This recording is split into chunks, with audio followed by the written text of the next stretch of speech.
Yo, what's up, bro? You already know it's me locked in, man. It's me locked in. What's good? What's good with the peoples out there? What's up, man? Yeah, we got another great one for y'all tonight. Yo, you muted, Mo. You muted, Moshe. Moshe, he taking that ride Yo, home what's from up, work. Mikey? What's up, Mikey? What's up, y'all? We locked in. Shout out, everybody. What's the deal, y'all? What's the deal? Yo, what's good, man? We got a great one for y'all tonight. We got, babyface Fensta. We got Fensta coming through. The Brooklyn night, Yeah. Definitely a good one, you know what I mean? Brownsville legend, Brooklyn legend, you know what I'm saying? Um, yeah, we're gonna have a good one for y'all tonight. Another Brownsville legend. I heard he's going through some things in his life right now. So we want to share our prayers out to Ron Do, another one of our brothers. Good brother, did a lot of time with us. You know what I'm saying, out here in the community working. I see him out there trying to stop some of the things that's going on out there in Brooklyn and Brownsville.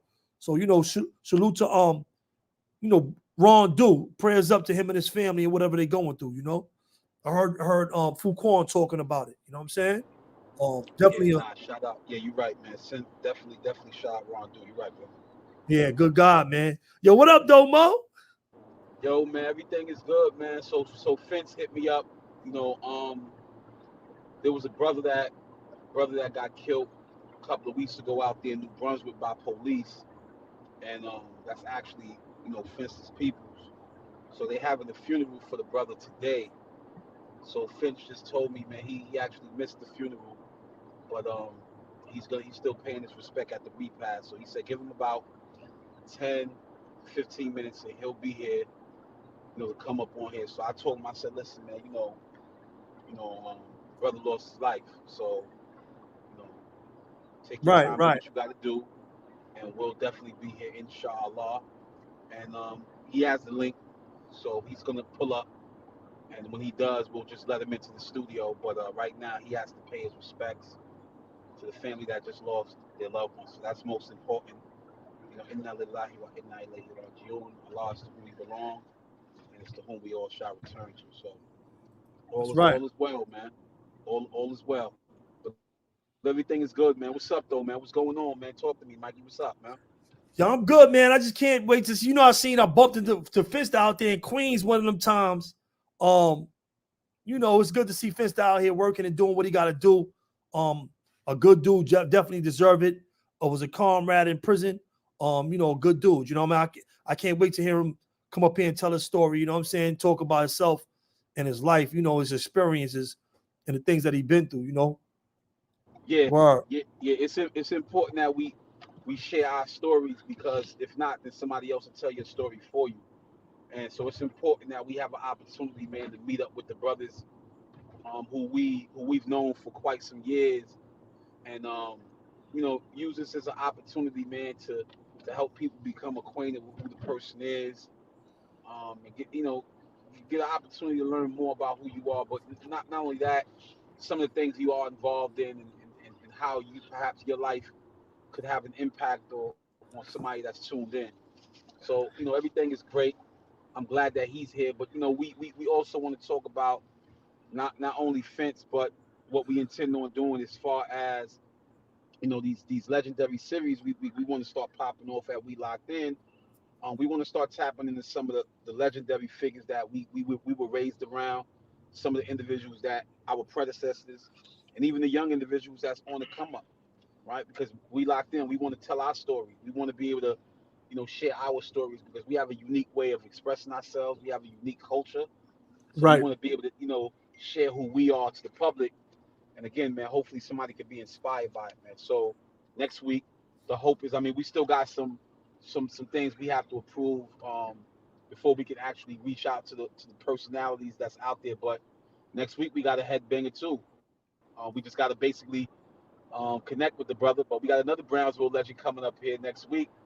Um, I'm hoping that we can speak to him probably tomorrow, so we can figure out what that looks like. And but yeah, the game is, I mean, the goal is for us to be able to um, speak to the individuals who impacted our culture in one way, shape, form, or fashion.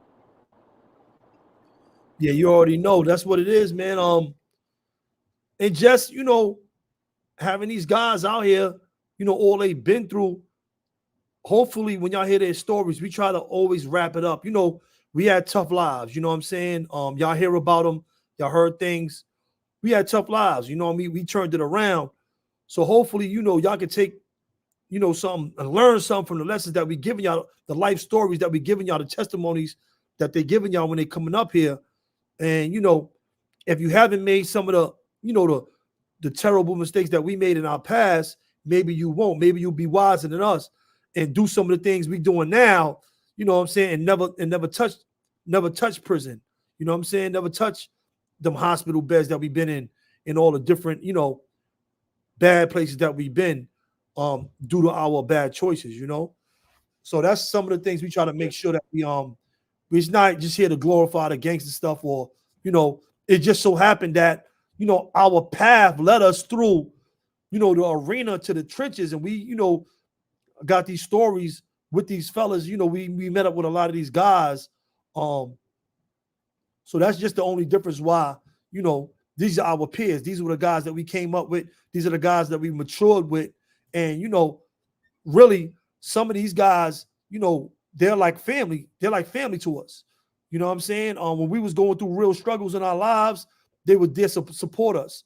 We supported each other when our wives and mothers and sisters weren't around, or when they left us. You know, we all we had was really us. So when you see us, you know, showing the love that we show and making the connections that we have, some of these connections are connections that we have for 20 years. You know what I'm saying? You know, going on fighting oppression in some cases. In some cases, we was doing some nonsense and we changed our lives. Just to be honest, you know what I'm saying? Not, you know, but whatever, those relationships were forged with real time, you know, time spent together. You know what I'm saying? Years and years and years. You know, so you know, it's just we locked in. It's just a little bit different than, you know, other platforms on YouTube and other places, because most of the people that we bring up here, we know. Some of them we don't, but the lion's share of the guys that we bring up here, we know them. Not saying we won't bring up some people that we don't know, but most of the guys that we bring up here, we know. You know what I'm saying? We just happen to, you know, be in that crowd. But yeah, I can't wait till Fitz come up here and tell y'all his story, man. I seen Fitz out in Queens. When he first came on, I came on before Fitz. I bumped into him out in Queens. We had a good time. Before that, I think I bumped him in Queens in 2021. Before that, I didn't see Fensta since 1999. Me and Fensta actually came up north together. We came upstate together. We got our state numbers together. I think his number's like 3 or 4 numbers away from mine. You know what I'm saying? So, you know, and, you know, some other things happened with me and Fensta was together. You know what I'm saying? That's my guy. That's my bro. But I'll let him tell his story. But we definitely know each other from the trenches. We always on Rikers Island together. What about Mo? Were you first at with him, or last at with him? So a little history is that, so you know, both my parents are from Brownsville. My mother was originally from Brownsville houses, 619 Rockaway to be exact, and my father was originally from 552 Rockaway to be exact. They moved to the building over there on Stone Ave in the back on it's called Mother Gaston right now, between Dumont and Blake. And then from there, my father and my grandfather and my grandmother moved to 300 Dumont, which is in Tilden. So Tilden is right across the street from Riverdale. Riverdale is those 4 buildings, 1, 2, 3, and 4, where Fist is from, right? So I'm originally from East New York, but I was in Brownsville like every day as a It's youngin. right there.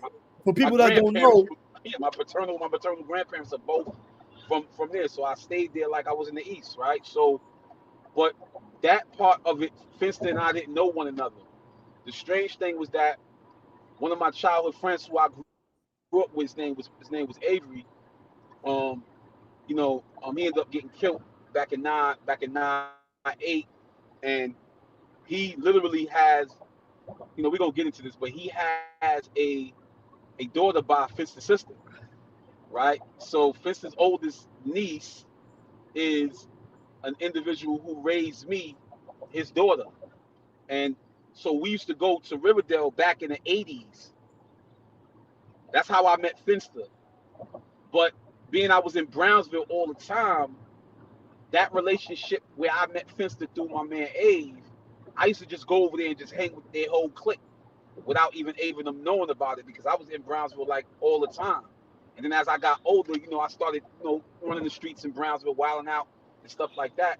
I used to be with Fensta and I'm up in the crib, up in the buildings, up in the parties. And so me and Fence go back to the 80s. That's my brother. And my first bid in prison, my first bid up north, when I came up north in 1996, was for a gun charge, right? That gun, getting it from Fensta. Well, that's another story. That's another story. So me and Fensta have a strong relationship. I'd say that's my brother. That is my brother.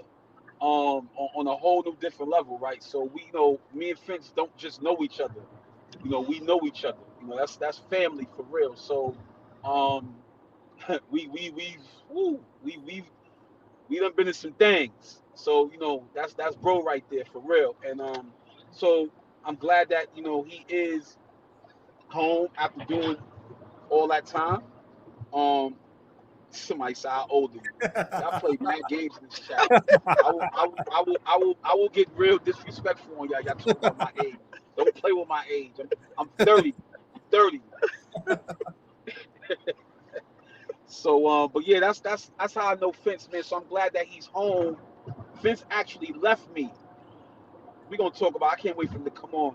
He actually left me in 9/7, and then got locked back up. When I came home in 9/7, I went to his sister crib, and you know, rest is the rest is history. She told me everything that had happened, and and I was just like heartbroken because before I came out, I was speaking to him, but I didn't tell him I was coming home. I wanted to surprise him, but by the time I made it out, Fitz had already been on the run. So when I came out there, I got the whole story of what happened from his sister, and I was like, to say my heart was broken. It was on a different level, man.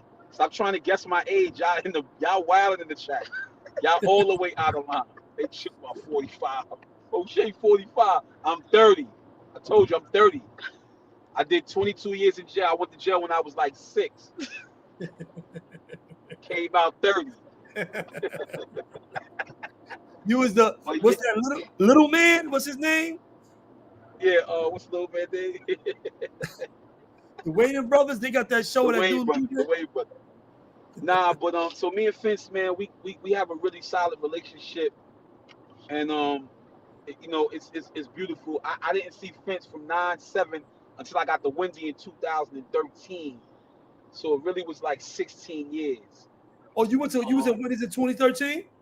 Yeah, I was there, but I was only there for like a few days because the police set me up. They had set me up with a knife. Well, I didn't have the knife on me, but I went and I hugged the dude in the yard, and a dude who I'd not seen in years. So you know how they got you on quarantine when you come to the jail, they keep you on quarantine for 72 hours. I got there on like a Tuesday, so for Wednesday, Thursday, and Friday, I didn't come out. They let me out Saturday morning. So when I went with the rec, I saw somebody who I ain't seen in a couple of years. I hugged them. Yo, Moshe, what up? Bye, bye, bye. I went in. I didn't know this at the time, but then when he went in, they searched him, put a weapon on him, slapped him up and all that, and told him, yo, you gonna say that Moshe gave you this weapon. I don't know this at the time. All I know is I'm on the gallery. I hear people saying, yo, walking, walking. I stick my mirror out. I see police walking to the gallery. I knew they was coming for me. I said, they coming for me. So they get in front of the spot. They was like, yo, you cell search. You got to get in the shower. I was like, you know how I get my gear. Immediately, I go right into, all right, y'all want to play this game? I just got out here. What you mean cell search? So I'm like, now I go straight George Jackson mode. So he was like, yo, Canty, you got to step out for a cell search. I was like, for what? I just got to the jail. For what? It was like, listen, we don't want no problems. Listen, you don't want no problems. What are you talking about? We don't want no. I know you don't want no problems. Like, yo, Mike, that's. I know you don't want no problems. No, just calm down. All right, all that stuff. So anyway, they put me in the shower up in front of the gallery and all that, right? They search the cell, I don't find nothing. Guess who comes from around the corner at the front of the gallery? Sergeant Johnson, who used to be a CO in Attica. scumbag of all scumbags. He done set dudes up. He done did everything. He comes to me and he says, yeah, unfortunately, Canty, somebody got caught with a weapon and they said that you gave it to them. Yeah, so unfortunately, we gotta bring you to the box. I said, all right, man, it is what it is, man. Take me to the box. They took me to the box. I don't know the story yet, though. The other dude is on the other side of the jail. I forgot this dude's name. I forgot his name. But he's calling me trying to get my attention. He's like, yo, the police set me up. They trying to say that you gave me a weapon. They wanted me to. I never got caught with a weapon. They give me 6 months, Mikey, and they shipped me out to jail. That's how I left Wendy. I was there for 4 days. They sent me out. They was like, yeah, you ain't staying here. Moshe is not staying here. It's not happening. Yo, that's how they be on you. When you're a hot boy, when you got a name, they be running down on you like that, setting you up, throwing stuff in it. They keep that pressure on you. They make sure they keep that boot on your neck. you gotta make it hot. That's the regular. That's the regular. Word. Yeah, the last time I seen Finch, yo, that was crazy. Yo, D-Time, appreciate you, man. Appreciate you, man, for the super chat, man. Thanks for setting up the super chat. D-Time, tapping in from the West Coast. That's right, We Nation, man. Tapping in from the West Coast. You already know. Yeah, man. But Fensta, man, Fensta's a good dude, man. He went through a lot. He went through a lot up there in prison. He went through a lot up there in prison. He was doing a lot up there, you know. Can't wait till he tap in and tell a story. What's up? Salute to everybody in the building. Yo, where y'all from? Let me know where y'all from. Where y'all tapping in from? Let me know where y'all tapping in from. Put y'all cities, put y'all neighborhoods in the chat. Let me know who's in the building. Who in the building? Word up. Let me know who's in the building.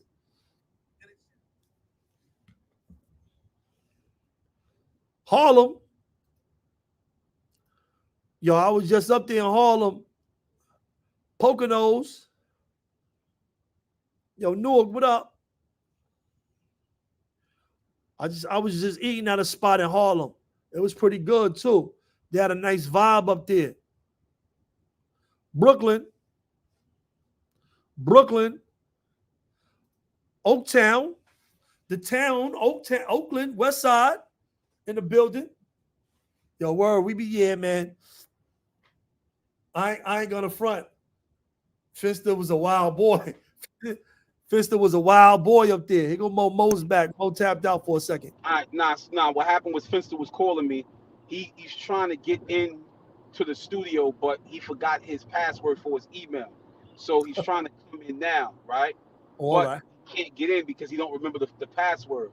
So he's watching us right now speaking. So I told him if the only other way is if you put the link in the chat right now, he hit it, then you'll let him in like that. I'll put it, but he's still gonna have to do the same thing though. I'll put it in the chat though. I mean, if you put it in the chat and he hits it, he's not gonna have to put his code in it. I mean, his what's name, and you could just let him in. There you go, right there. I just put it in the chat. It's in there right there. All right. Brooklyn, Brownsville, the Hill, Fort Greene is in here. B Baker, what up? Oh, come on, we got you know Fensta in the building. You know Fort Greene and Brownsville gonna be in the building. You know, that's You already know that. Shout out to Brownsville. Shout out to Fort Greene. Shaolin. You got Shaolin. Let me tell Fensta to come in. Yo, Crown, what up? Well, here we go right here. That's Bville E. That ain't Fensta. Yo, we ain't taking nobody but Fensta right now. Don't nobody hit the link but Fensta. Don't nobody hit the link but Fensta. Word up. Marcy. Free Remo, you already know the BXJ. Yo, the Giants. That's right. Hit that like button on the way in. Hey, yo, who y'all got? Who y'all got for the Super Bowl? Who y'all got for the Super Bowl? Uptown. Uptown in the building. Hey, yo, who y'all got for the Super Bowl? Yo, salute. What up, B Baker? Yo, who y'all got? Make a quick buck. Got to make a quick buck for the Super Bowl. You know what I'm saying? Y'all going with KC or San Fran? Your old squad, San Fran? I think I'm going with KC, yo. Yeah, I'm gonna start giving you my picks. I don't be losing no picks. I called the whole last week. I'm gonna start giving y'all my picks, yo, so y'all can get some money. You know what I'm saying? I'm telling. I don't know. I think KC. Let me tell you something. Detroit beat themselves. If them dudes ain't straight drop them open balls, they drop they drop they drop passes right in the middle of the field. I think Detroit beat themselves. I don't really think San Fran beat them.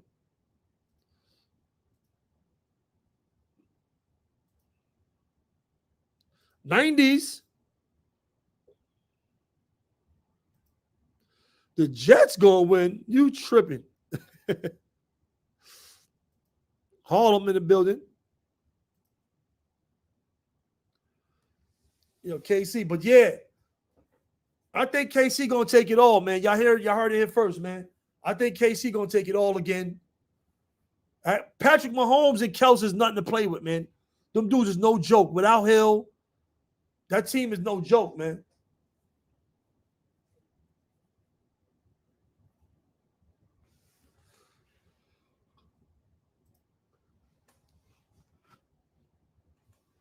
Word up. Well, how's he doing with the link? He said he was coming in. I don't know what's going on with him. Hold on, let me go check up on him again. Cause Fence is my brother. He be bugging out. Hold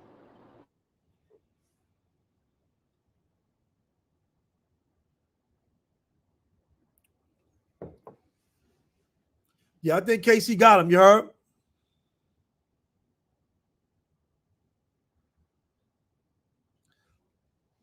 I'm a Giant fan too.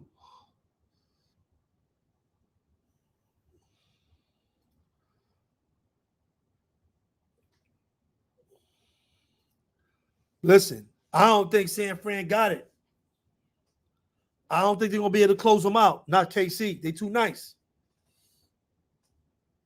I don't see it. Yo, Bigville, I'm a Giants fan too, but I gotta, if I can get some money, you know what I'm saying? I'm gonna get some money, you heard?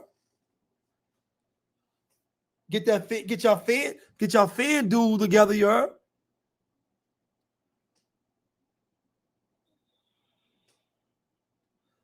Word up. Yeah, I be looking at shows, I be watching shows. Like when I heard Fruit was talking about Ron Dew. Yeah, Ron Dew is family too from Brownsville. That's another official solid dude, man. A lot of these dudes is really, really solid, good dudes, you heard? I didn't know he had all them shows on St. Laz. My man Chewy told me that St. Laz was in Green with us too. But I didn't even know Ron Dew had all these shows on St. Laz. I went to St. Laz and I seen all the interviews with Ron doing all of them.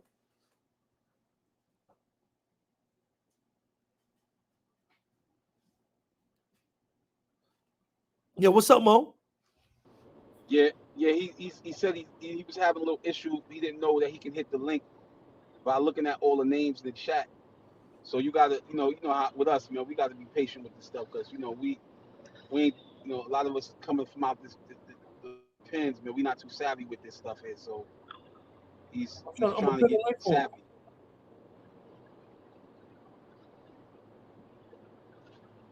I don't know what the issue is. All he has to do.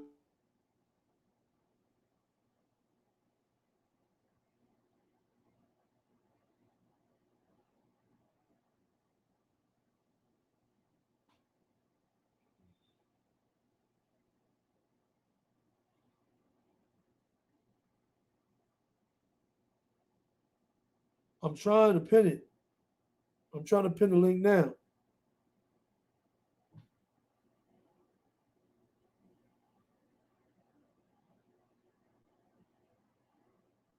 You can't do it off the phone.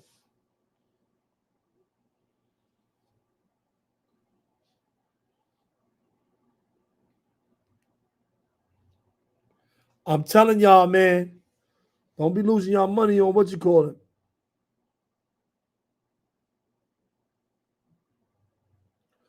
Oh yeah, I know about live betting.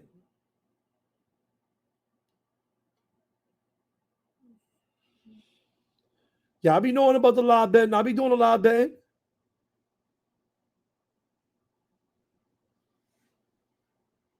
The link is pinned, Moshe.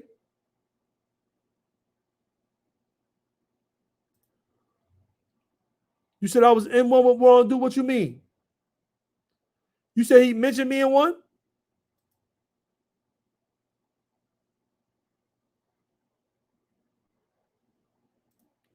Yeah, we gonna tell it. We gonna tell it.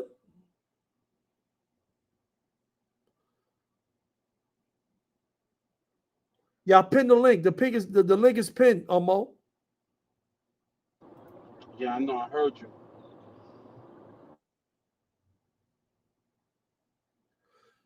I was in a few spots with Ron Do. Ron Do is official, you heard? Ron Do is a solid dude, man. Ron Do had my brother was in 5 Point and Ron Do pulled up over there. Automatically once he heard my brother was in the spot, he pulled up on my brother and he was riding with my brother.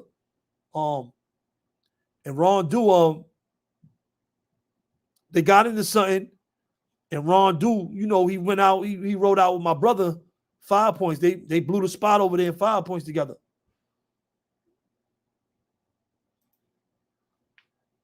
One of my OGs from Rikers Island had introduced me to Ron Do on Rikers Island like 9-7. I met Ron Do like 9-7 in the Bing. Then when I went to Sing Sing in 9-9, I was with him in Sing Sing. We was in Elmira in 03 on the same company. 04, we was in Elmira together. Me and Ron Do was on like 3 or 4 spots together. Official, all the way solid dude. Real dude, you heard? All those spots we was in together. We got busy in all those spots. He got busy. I got busy with other dudes. It's a lot going on, you heard?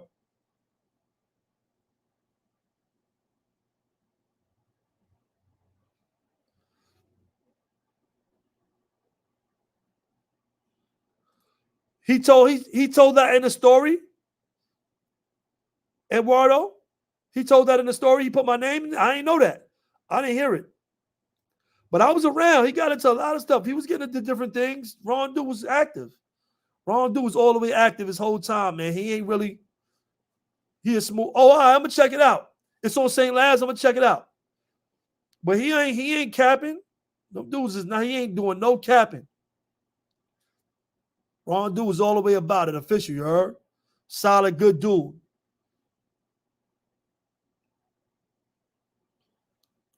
Word, solid, good dude. You know what I'm saying?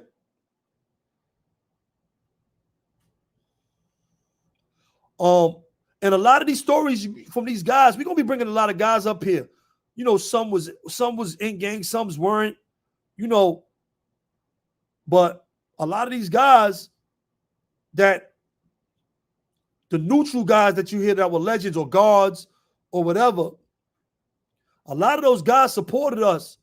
A lot of those guys rode out with us, and they rode against, other dudes that was down with us too. So, it's a little different. You know what I'm saying? So it's a little different, you heard?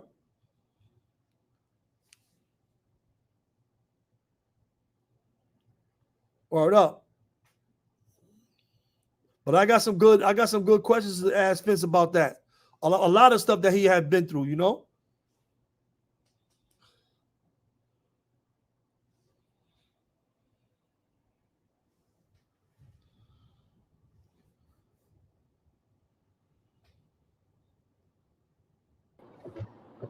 Yo, What's yeah. up? So he's having some serious issues back there, man. Trying to apparently not only as I mentioned he forgot his password to his email. So right now he's creating a whole nother account. He's just having That's what he got to difficulty. do. That don't Yeah, take long though. That, nah, I that'll know. take. I just told him that. Yeah, so he's with his peoples right now. They helping him set it up and stuff like that. So The Blow that's just Dollars Network in the building. What up? Smitty, what up? Cosmology based salute, man. Make sure y'all tap in with Bl00ds Network. You already know what it is. Man, Yeah, we tap in on with your side. everybody, man. Yo, All we of on y'all your got side something right nice now, to Smitty. say. We on Brooklyn side, you heard? We on Brooklyn. We on Brooklyn timing right now. You know what I mean?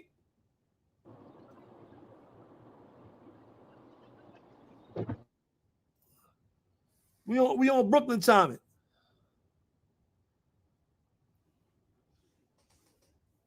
Word up.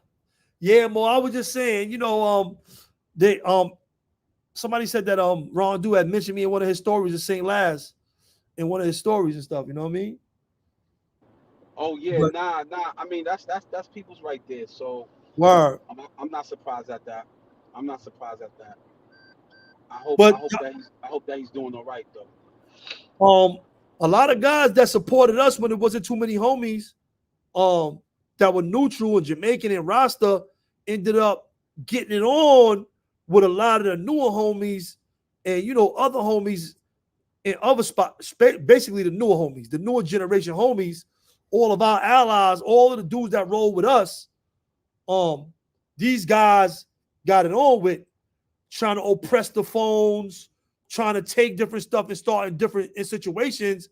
And they ain't know these dudes don't play. They're hearing about that. So y'all gonna hear these stories too. I hear guys on the internet talking about it all the time. Like, yeah, that's why I'll be saying about the old school homies. They siding with these dudes and calling this dude your man. No, y'all messed that up. These dudes tried to oppress everything that supported us. Without the neutral dudes from Brooklyn, Queens, Harlem, the Bronx, without the neutral Jamaicans, the Rastas, the neutral Spanish dudes that roll with us, there would be no Ola Damu movement in New York City. There wouldn't be none without that. The Muslim brothers, the God body brothers that supported us. So these same dudes that helped us in these spots, rode out with us, because Fensta roll with me. Ron do roll with my brother. These dudes roll with us. Y'all flipped on the same dudes that helped build everything that y'all repping. That's the difference. You see what I'm saying? They supported us and they were still gangsters the whole time. And y'all tried to oppress them or get at dudes that, try to take everything. And dudes ain't go for it. So that's your fault. Don't blame that on us. Don't blame we moved the whole crowd. We had support of all the peoples when we came through, when we was coming up. Because really, our path was a righteous one. Everybody knew what we went through. Everybody knew our fight. Everybody knew our struggle. So it was easy for everybody to get on board and to support us. You know what I'm saying? All we And did was make it thick. We made a lot of things thick for y'all to come back and what? Oppress the same people that assisted us in being who we was and and fighting I against don't the think oppression. Go ahead, Mo. I don't think a lot of people take into consideration like the relationships that people have. Because I've heard it said that individuals were like sending younger homies to do stuff that the other so-called big homies and stuff like that were not doing because of their relationships with individuals like Fensta and stuff. But I never was sending no young homies to do nothing, so that wasn't never that don't apply to me. And plus, I had a relationship with Fence, um, like I said, since we was kids. So I mean, if you got into an issue with Fensta, then you must have was doing something you wasn't supposed to be doing. I don't care who you were. I'm just keeping it 100 because my son don't be you know, starting trouble. And he stand on a certain, certain principles. That's the type of person that he always been. So if you pissed him off, then you must have did something. You must have poked the bear. Because I knew him to be oppressing people and taking advantage of individuals and stuff like that. And I only know for what I know. Outside of my presence, I never saw him do nothing like that. And even outside of my presence, Allah knows best what people do. But I never know him to do nothing that would warrant somebody going upside his head justifiably. You know what I'm saying? If anything, I knew he was probably responding to a lot of that stuff that was happening because individuals, man, they hear stuff. You know how it go, man. You get into something with somebody in one jail, and then when you pull up to the next jail, dudes be whispering, they go, son, that did such, and probably what have happened in the previous jail was wrong. And But you you're come right. to the next spot, you think you're gonna be able to swing off on somebody, and some gonna end you. You know what I'm saying? Some gonna knock your teeth out your mouth. So that's just how it was. But I know Fensta a long time, man. He's been very consistent for a long for over 30 years. I've known him. He's been very consistent. And these guys, if they with you, they with you. They don't care if your own peoples come at you, your own homies, opposition, the 12. They don't care. Some of these guys, when you got them on a team, they're gonna go with you against whoever. Whoever comes at you, it doesn't make a difference. And dudes just like it was a fear thing. There was no fear factor. Me and my bro up here right now, we went against our real oppressors while we was in there. There was no fear factor. Here we go. Here we go. Here go my guy. This shit is Look, crazy. Yeah, look at that smile. It took what's forever, bro. happening, man? What's happening, Yo, man? what up, Salute, Finn? man. Salute. We got to get you straight in here, man. That's a fact.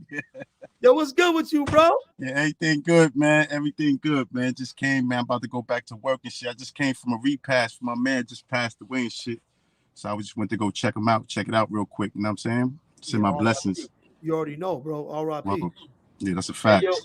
Hey, yo, man, yo, who's this brother, man? I don't even know something like that, man. What you pulling up on we out there talking all this stuff, man? Yo, hold on. I think he trying to pop on me in the L. Wait a minute. Yo, what's up, brother? Yeah, everything good, man. We out here, man. Everything is beautiful. That's man. right. Yo, so a lot of people. Yo, the funny thing is, yo, when I used to be in the box, right? I know I'm probably come back, but so I used to be in the box, right?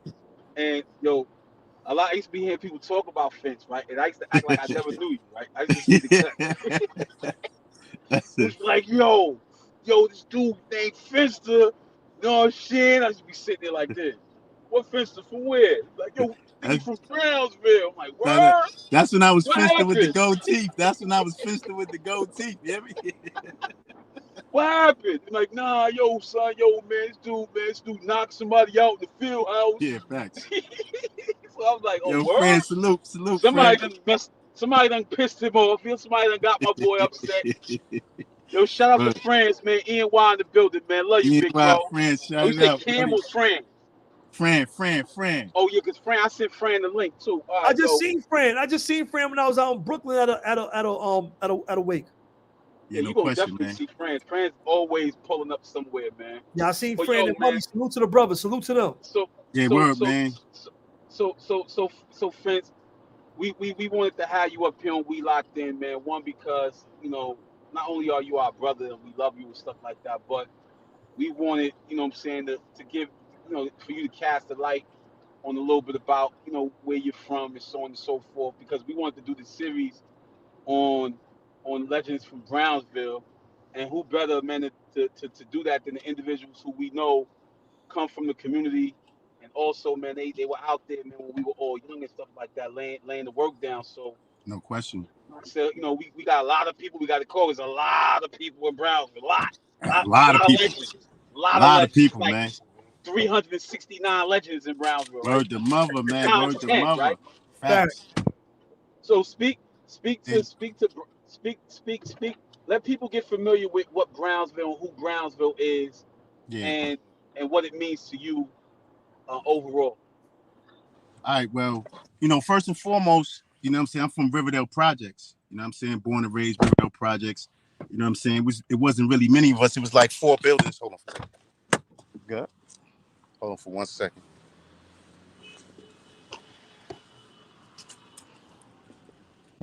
Yeah, it wasn't really many of us, man. It was only 4 buildings. You know what I'm saying? And I come from a project that's predominantly Guatemalan, Honduran. So like, the little of us that was there that was on some street shit, we kind of stood out.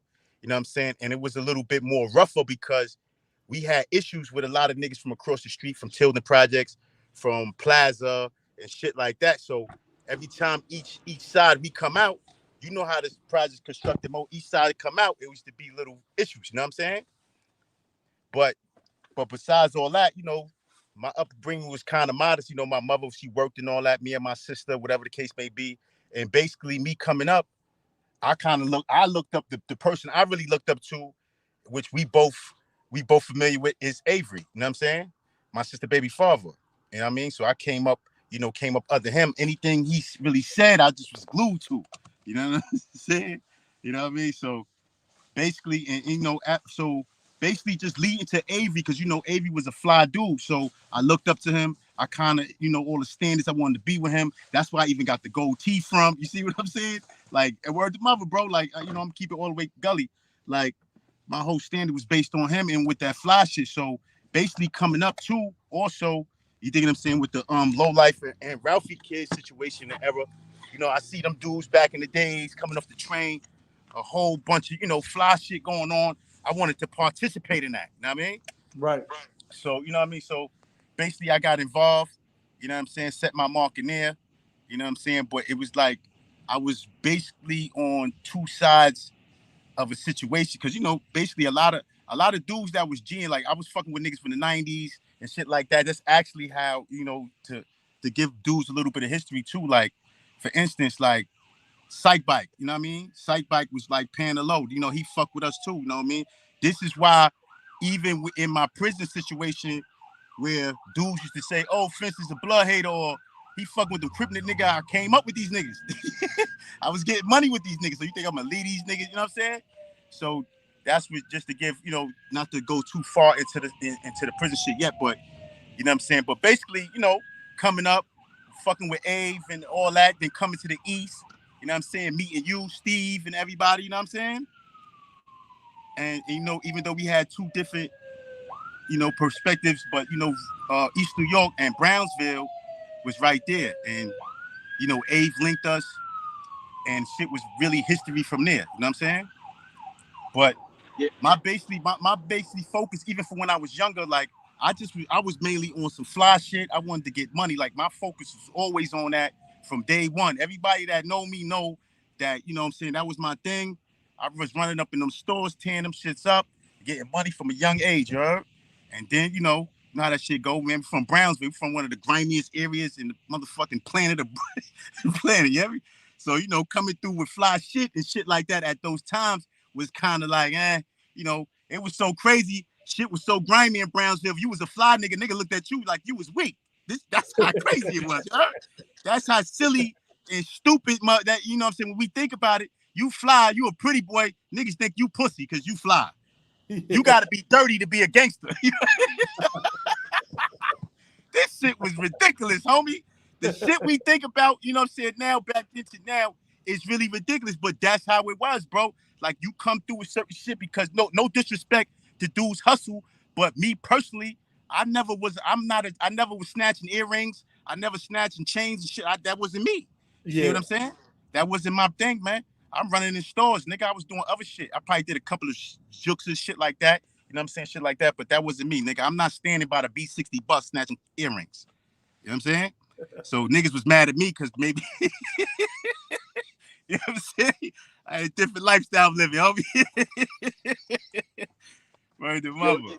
it's crazy though. It's crazy though you say that, because I was just telling Mikey, with my parents being from Brownsville and so on and so forth, that of all the time that I spent in that area, Yeah. the funny thing was that we didn't meet until Abe introduced us to y'all. Facts. And the funny thing was that, and always tell us to Abe, I was in Brownsville more than you, man. That's a fact. You know what I'm saying? But that's I always used to mess with Abe and be like, yo, how you the one that linked me and Fensta up and all of us up, and you how you got to be the common denominator? But that's how Abe was. That's how But Abe was. And what made Abe so renowned, God rest his soul, man, you know what I'm saying, legendary shit, is because, not many dudes could do actually, what he did, man. Abe was a rebel, bro. Abe came to my projects and made it look like he lived there. You see what I'm saying? This nigga's from East New York. This nigga came to my P's and regulated. Nobody can deny that. Nigga came, them older niggas, he had them, man, listen, man, I ain't even getting into it, but we know, bro. Abe came, he regulated, and that's what it is, bro. You go to any other neighborhood where, where niggas rest their head and you ain't from out there and you set a mark and you are known in another neighborhood, that speaks volumes. You see what I'm saying? That's true. and the crazy thing is, Abe was my brother, man. I miss Abe a lot.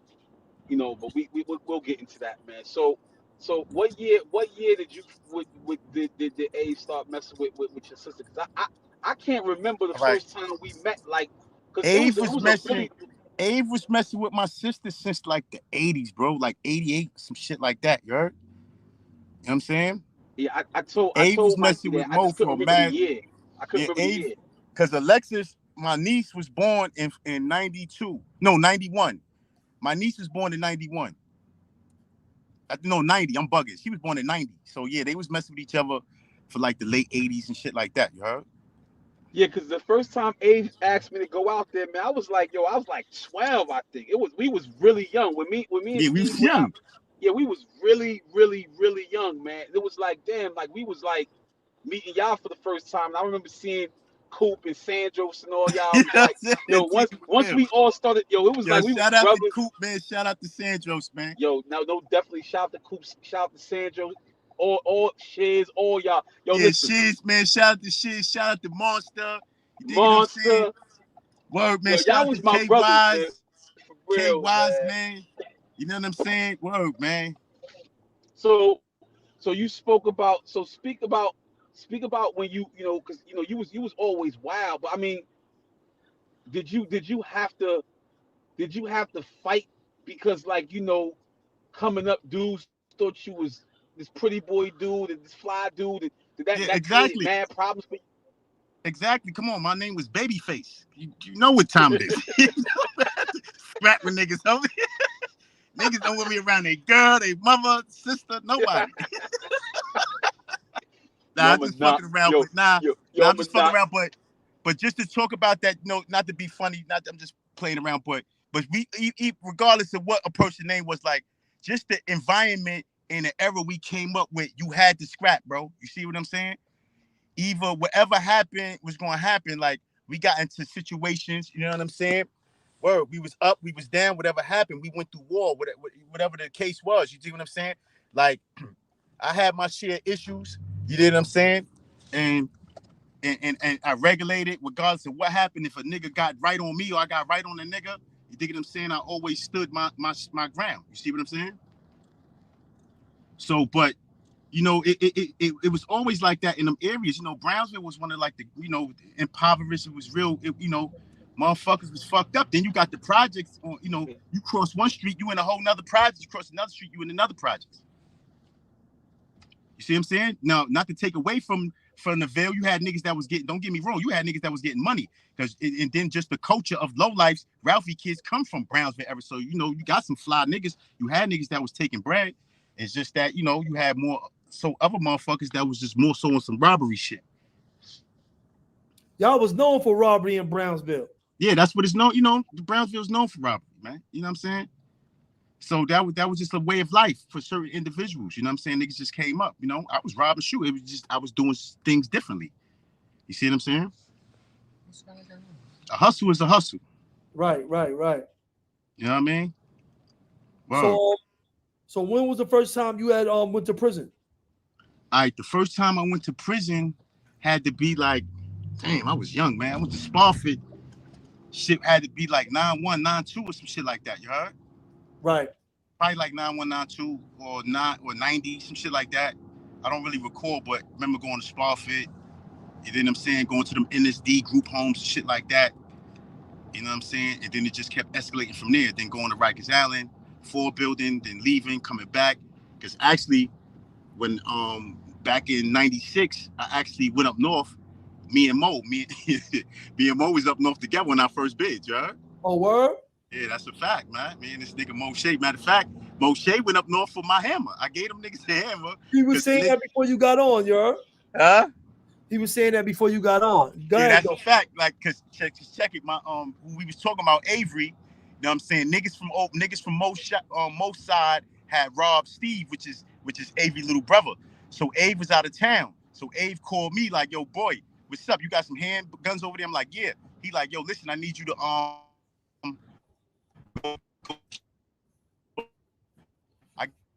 I ain't can from hear out you. there, so I come back on my side. See what I'm saying? So we go over there and shit.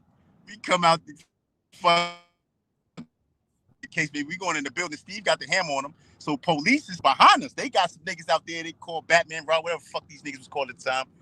So the police behind us, whatever, they open the door. They say, yo, son, they try to, so this silly nigga turn around, but he runs up the stairs. He in front of me, so I'm behind him. So I falls back on purpose on the police. They throw me on the floor. They like, get the fuck out of here. So I'm more concerned about the hammer because I'm like, man, fuck, that's my hammer. See this nigga get knocked.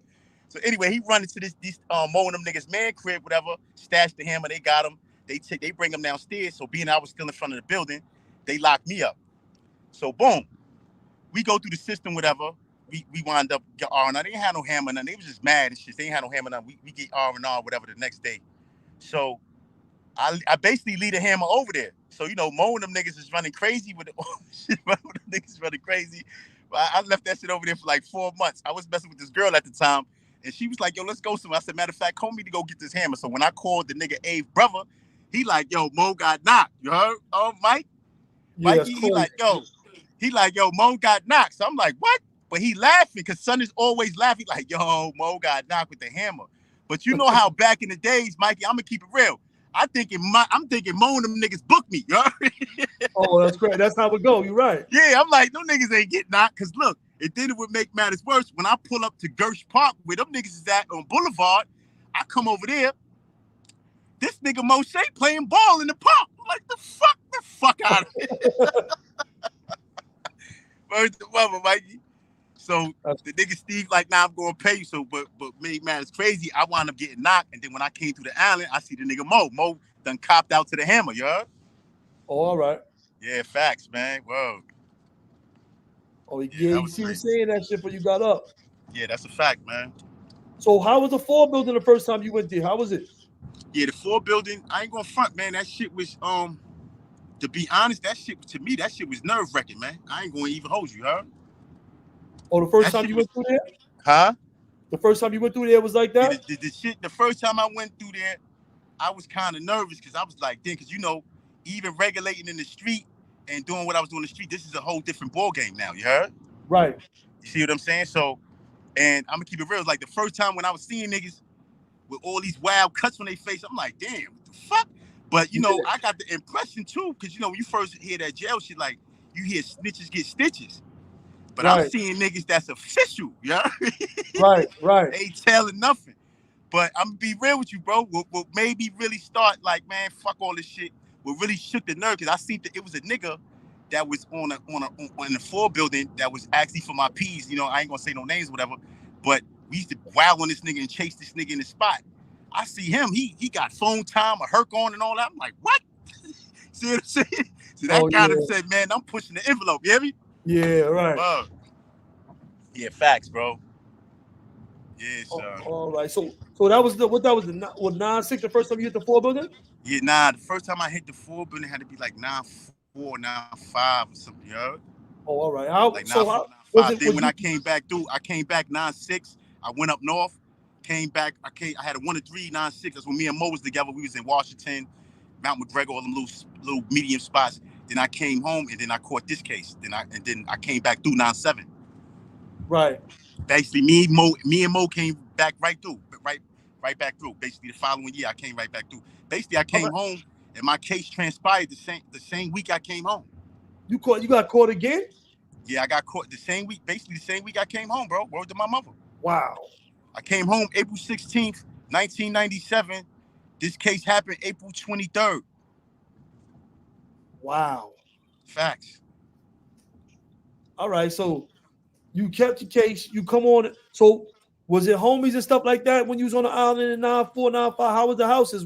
How were? Like the houses was neutral. It was more borough situations. You know what I'm saying?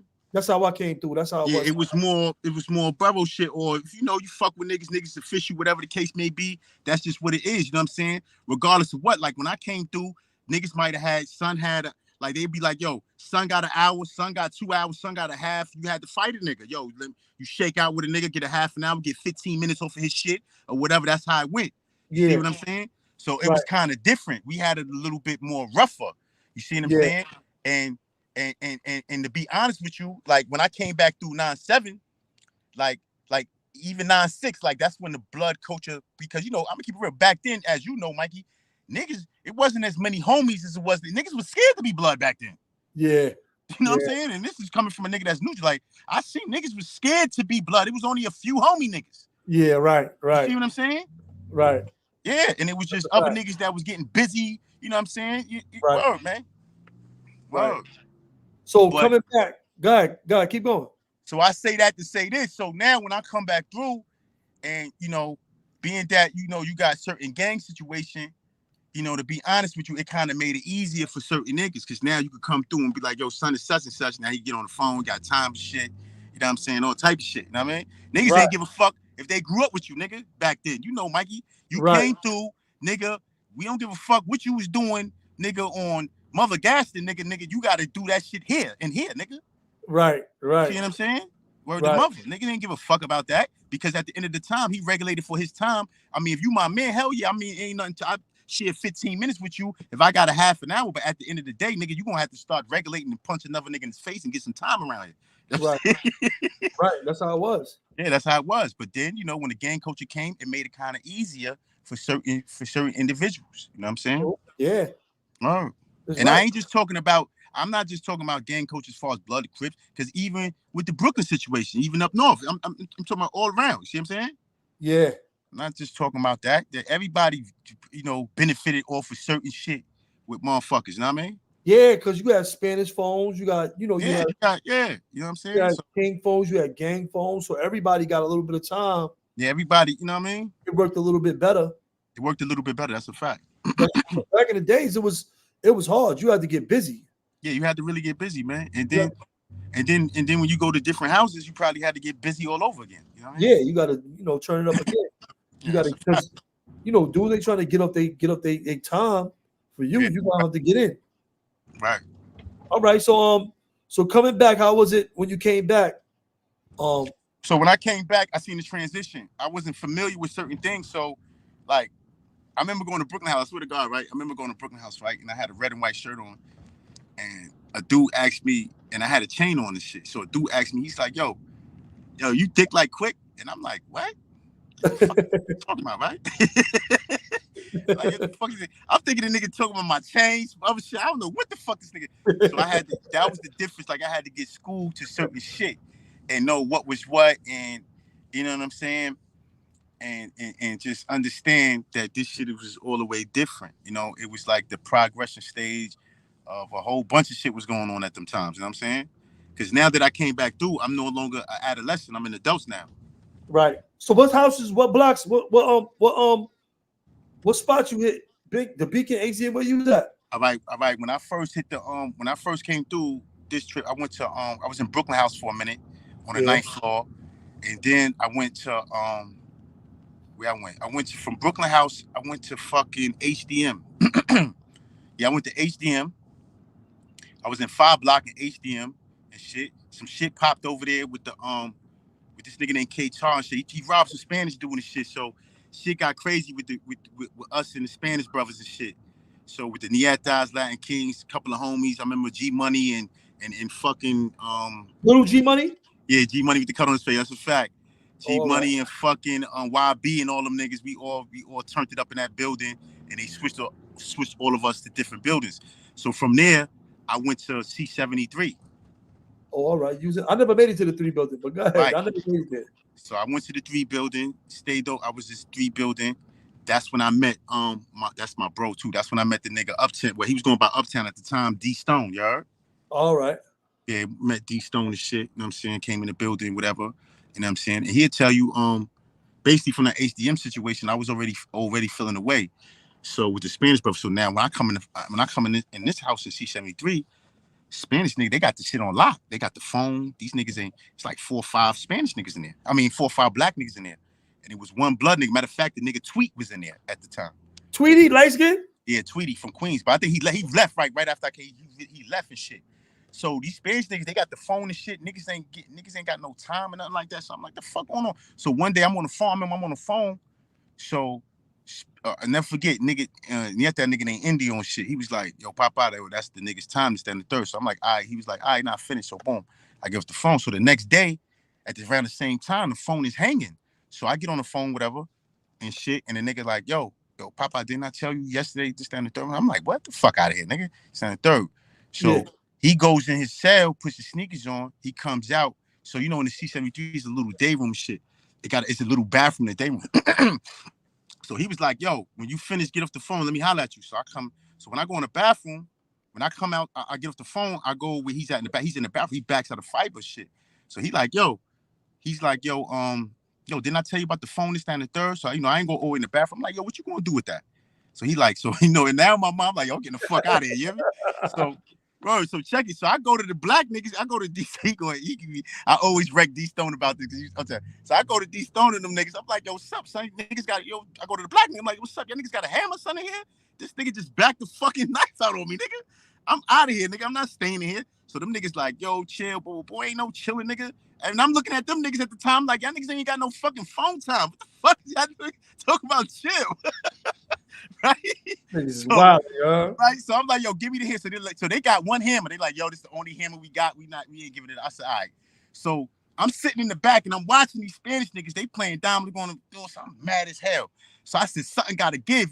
I'm just furious inside. So I go to the table. I'm like, yo, bro, give me a fair one, man. When the option happened, the sales open, I just want a fair one. Give me a fair one, bro. So he like, yo, I don't fight. Go get your gun on. I'm like, all right, Papa. All right, boom. So now my plan is when they say lock in, I'm just going wild out and I'm out the house. But look, I forgot his son's name. His man wound up coming to me like, yo, bro, when I told that nigga, I like how you came as a man, I told him on the option, go and fight the nigga. So anyway, we go on the cell, we shake it out, whatever, everything cool. You know what I'm saying? After that, my other sons and them came in, we deaded the phones, we got kicked out the crib, and I just started making no, matter of fact, I left the crib, I caught a new one in C-73. That's when I made it to the Beacon restraint, to 2A in the Beacon, you heard? All right. Yeah, that's when I caught a new charge in C-73 and made it to the Beacon restraint. So what year was that? Still that was 9/7? This was 9/7. Facts. 9/7. Yeah, 9/7, 9/8, I think. Who you bumped? You bumped in the Star, and who was over in the restraints with you? All right. When I was in restraint at the time, it was me, fucking Pike. Sure, Pike from Brooklyn. Kaka. Yeah. Salute to Pike. Yeah, Kaka. Yeah. Kaka. Fucking what's his other name, man? What's his name? Kaka. Spanky. C Diamonds. Spank was there. Yeah, they got natural light. Spank was there. C Diamonds. VI. Yo, shout out to VI too. I like this interview. VI was there. VI had a great interview. Shout out to VI. Yeah, shout out to VI. VI was there. Slick Rick, my bro Slick Rick, word from the Bronx. Shout out to Slick Rick, man. Puerto Rican Slick Rick. Puerto Rican Slick Rick was there. You heard? Slick Rick is my man. He's from Lower East Side. That's a fact, man. Slick Rick was there, bro. Rick was MK there. And them boy. That's MK Peachy and them boy. That's MK and Peachy and them boy. Slick Rick, man. Solid nigga. Word. With the glasses. Facts. He was there. That's my man, Slick Rick. You heard? Those was the main niggas that was there. Then, dudes coming in and out. Because it was only like, what? It's only about 10 sales in the whole spot, you heard? Right. You know what I'm saying? So, stayed in there I stayed in there the majority of my time, unless I went to the box and came back, or I blew trial from the restraint house and all that, y'all. I stayed in 2A basically from that time on and out. So what Brooklyn nights you bumped into when you was down? You bumped into Ron Do any of them from Brownsville? Yeah, like Ron Do. I ain't bumped into really Ron Do, and I bumped into Ron Do more so when I went up north. You know what I'm saying? But a lot of Brooklyn nights that I bumped into, like, damn, who I bumped into? My sons and them. Damn, like, only niggas I really bumped like G Brim and I mean, of course, I grew up with I mean. Right. You know what I'm saying? Who else? Damn, shout out to the bro Jodeci, Fort Low, my son. Fort. Jodeci, all right. Salute Jodeci, my son, man. Yeah, I just spoke to that nigga, man. Jodeci, my son. Man. Yeah, facts. I bumped into him. Damn, that was so many years ago. It was so many motherfuckers, bro. So at that time, was you neutral? Was you BG up? What was you? I was neutral at that time. Oh, you was neutral? I was neutral. I was neutral at that time. Whoa. All right. So I met you in the Bing, right? Yeah, we met. I think we met in the Bing in 4 Southwest or 4 South or something, yeah. 4 South, right? 4 South. Yeah, we met in 4 South or something like that.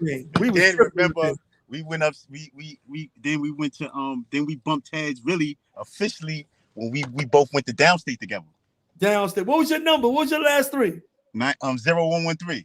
0113. Mine was 0119. That's facts, you heard? I told you, Mo. We was in downstate together, you heard? Yeah, he's a downstate together. Hey, yo. Nigga. Yo, the funny thing is that you never forget the dudes who you came up north with. Come on, son. We was in downstate together. Me and Mikey B. Soon we get there, we there for about a week.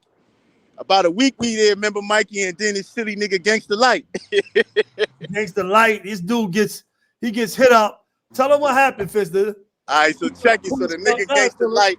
So anyway, the little homie, I remember the little homie name too. That was my little son, little Scarface. Scarface. So Scarface bucks the nigga while we go to chow. So we come back, he holds it down, he goes in. I ming-monged him, you heard?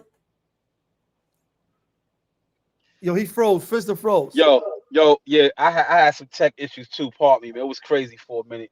Yo, did Fence speak about his relationship? Playing, Mikey? He was playing Crazy Ace for Knuckles and some stupid shit. Yeah, we was playing Crazy Ace for Knuckles. Me and Fence was playing Crazy Ace for Knuckles, you heard? Yeah, we playing Crazy Ace for Knuckles. So the nigga comes out of his shell, he like, yo.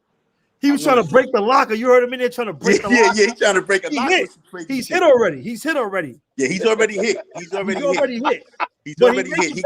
He makes it back to the. He don't go to the police. He makes it back. He don't go to the police or nothing. He makes it back. He goes in the cell. He puts some all type of vacillation, stupid shit on his face. He comes out with I was just good? about to. Yeah, I'm at work with shit right now. But yo, he comes back, right? So we playing cards here. He comes out. He like, yo, I'm gonna shoot the nigga that scratched him a fair one. He telling he wanted to fight Scarface some shit. He like, yo, get out of here. Yeah, so niggas like, man, get the fuck out of here, man. So he sent word though. I think he sent word like, yo, if I don't get a fair one, he gonna do something. But we ain't really paying the nigga no attention, huh? So I ain't gonna front. He comes over, he get a cigarette from somebody, he asks for a light. Then he just stows on the nigga that scratched the boop bop. He starts stealing on the nigga. So Mikey and all of us get up. We like, what the fuck? We get up. So niggas is on the nigga now. So the nigga turns around. I thought he must have thought. I think he felt like I was homie. So when he he looked at me. You know how that look, bro. He had that look like he's ready to stole on me. So I stole first. Boom, dropped him. Dropped him. I dropped the nigga. Niggas was on that nigga. Boy, niggas put all type of staples on that nigga. Yo. Hey yo, Fitz. Yo, I know you and Amin both from free Amin for the record.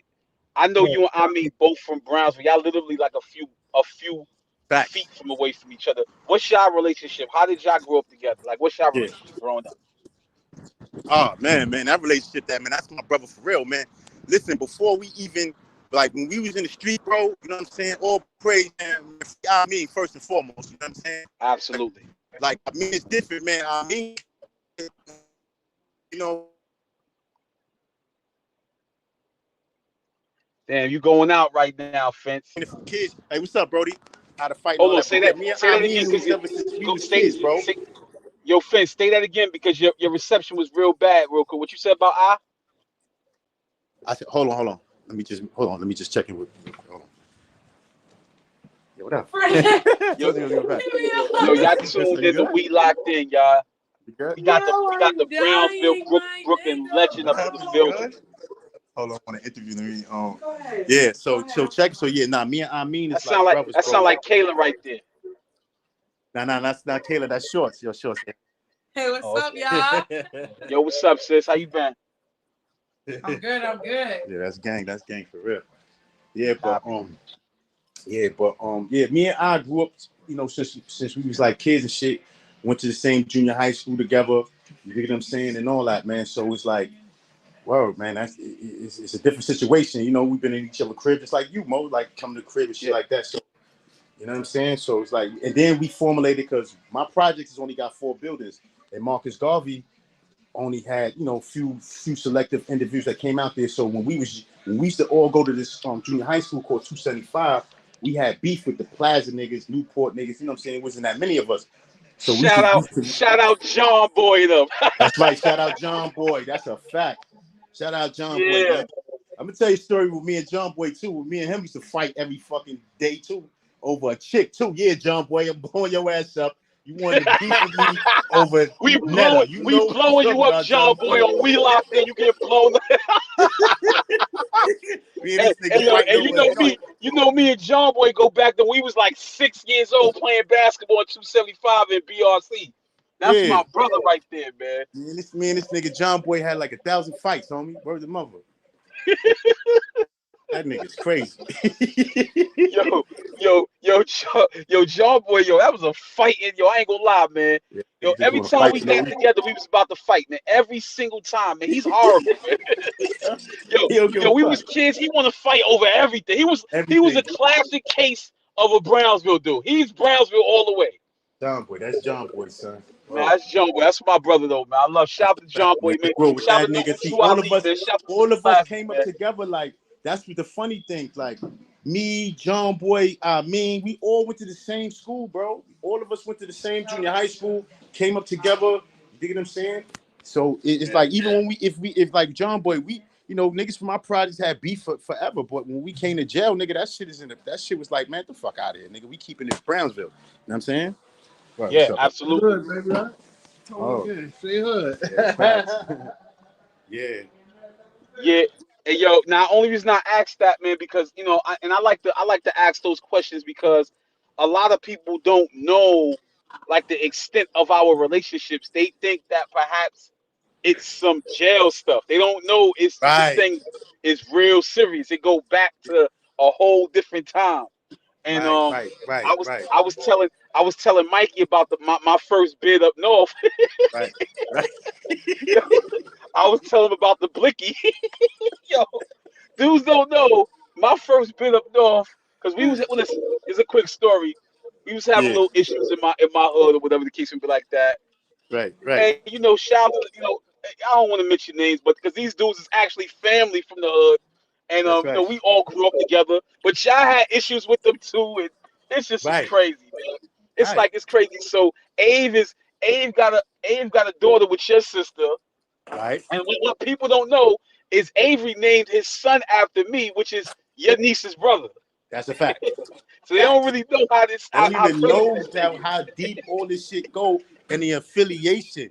That's Yeah, why it used to be funny to me when sometimes you might have hit me or even I remember one time I pull up in 5 Points and they like, yo, Fence here, he gotta leave. How you tell this nigga I grew up with like he gotta leave? Nigga, you leaving tonight. Fuck you think this is? That's how yeah. stupid these niggas. Have you lost your damn mind? Yeah, have you It's about lost your mind? Vince Stevens. Are you stupid? Serious? You Like niggas just crazy? yeah. What the fuck, nigga? No, you way out of line. That's why I tell you, I used to be in the box. Dudes be talking on the gate, so about yo, Fista did this, Fista did that.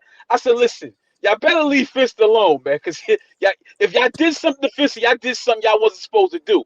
Dude, bro, listen, and I tell that to everybody, and I never say because I never been a troublemaker, never in my life. So Never. I never my knew you whole to be a thing, troublemaker. yeah, I Never. never been a troublemaker. I always been a fly, get money nigga, trying to do what I do, whatever. So the thing with that is majority of my issues and my beefs always came from comrades. You see what I'm saying? Mm. It came from, what I'm saying, me being, or it just came from me just not tolerating certain shit because of how we came up. Like, I'm not going for that, nigga. I don't give a fuck how deep we used to that. Niggas used to being outnumbered and shit like that. So that's why, you know what I'm saying? I was always going to rebel because of certain things I didn't like. That's just what it was. Like, I'm standing on it. You know what I'm saying? Yeah, yeah. Now, respectfully, Yeah. and I knew that, so I don't care. I mean, personally, I didn't care how the information came to me. I was biased anyway. I ain't gonna lie. So, but Right. somebody say something about you, I'm automatically checking. I'm like, yo, first of all, I don't even want to hear that because Yeah. number one, that's my brother. I'm gonna sit back in the cut, but then I'm gonna be like, all right, now I'm gonna let you know what's really going on. First of all, I don't care nothing about that. I'm gonna keep it 100. That's my brother. Remember when we got Facts. together in 2013 in Windy Box, right? Yeah, remember? That was crazy, huh? Yo, Yeah, I was tight, mind you, son. we ain't see each other in like 16 years after that. Yeah, we ain't see each other in so long. So when you pulled up, I was, I'm hyped. I'm like, oh, Mo here. Yeah, I ain't see the bro in so many years. Oh my I'm happy God. he's here. This nigga Mo, I went on a visit, came back. They like, yo, Mo in the box. I'm like, what? Like, what the fuck? How the fuck this happened?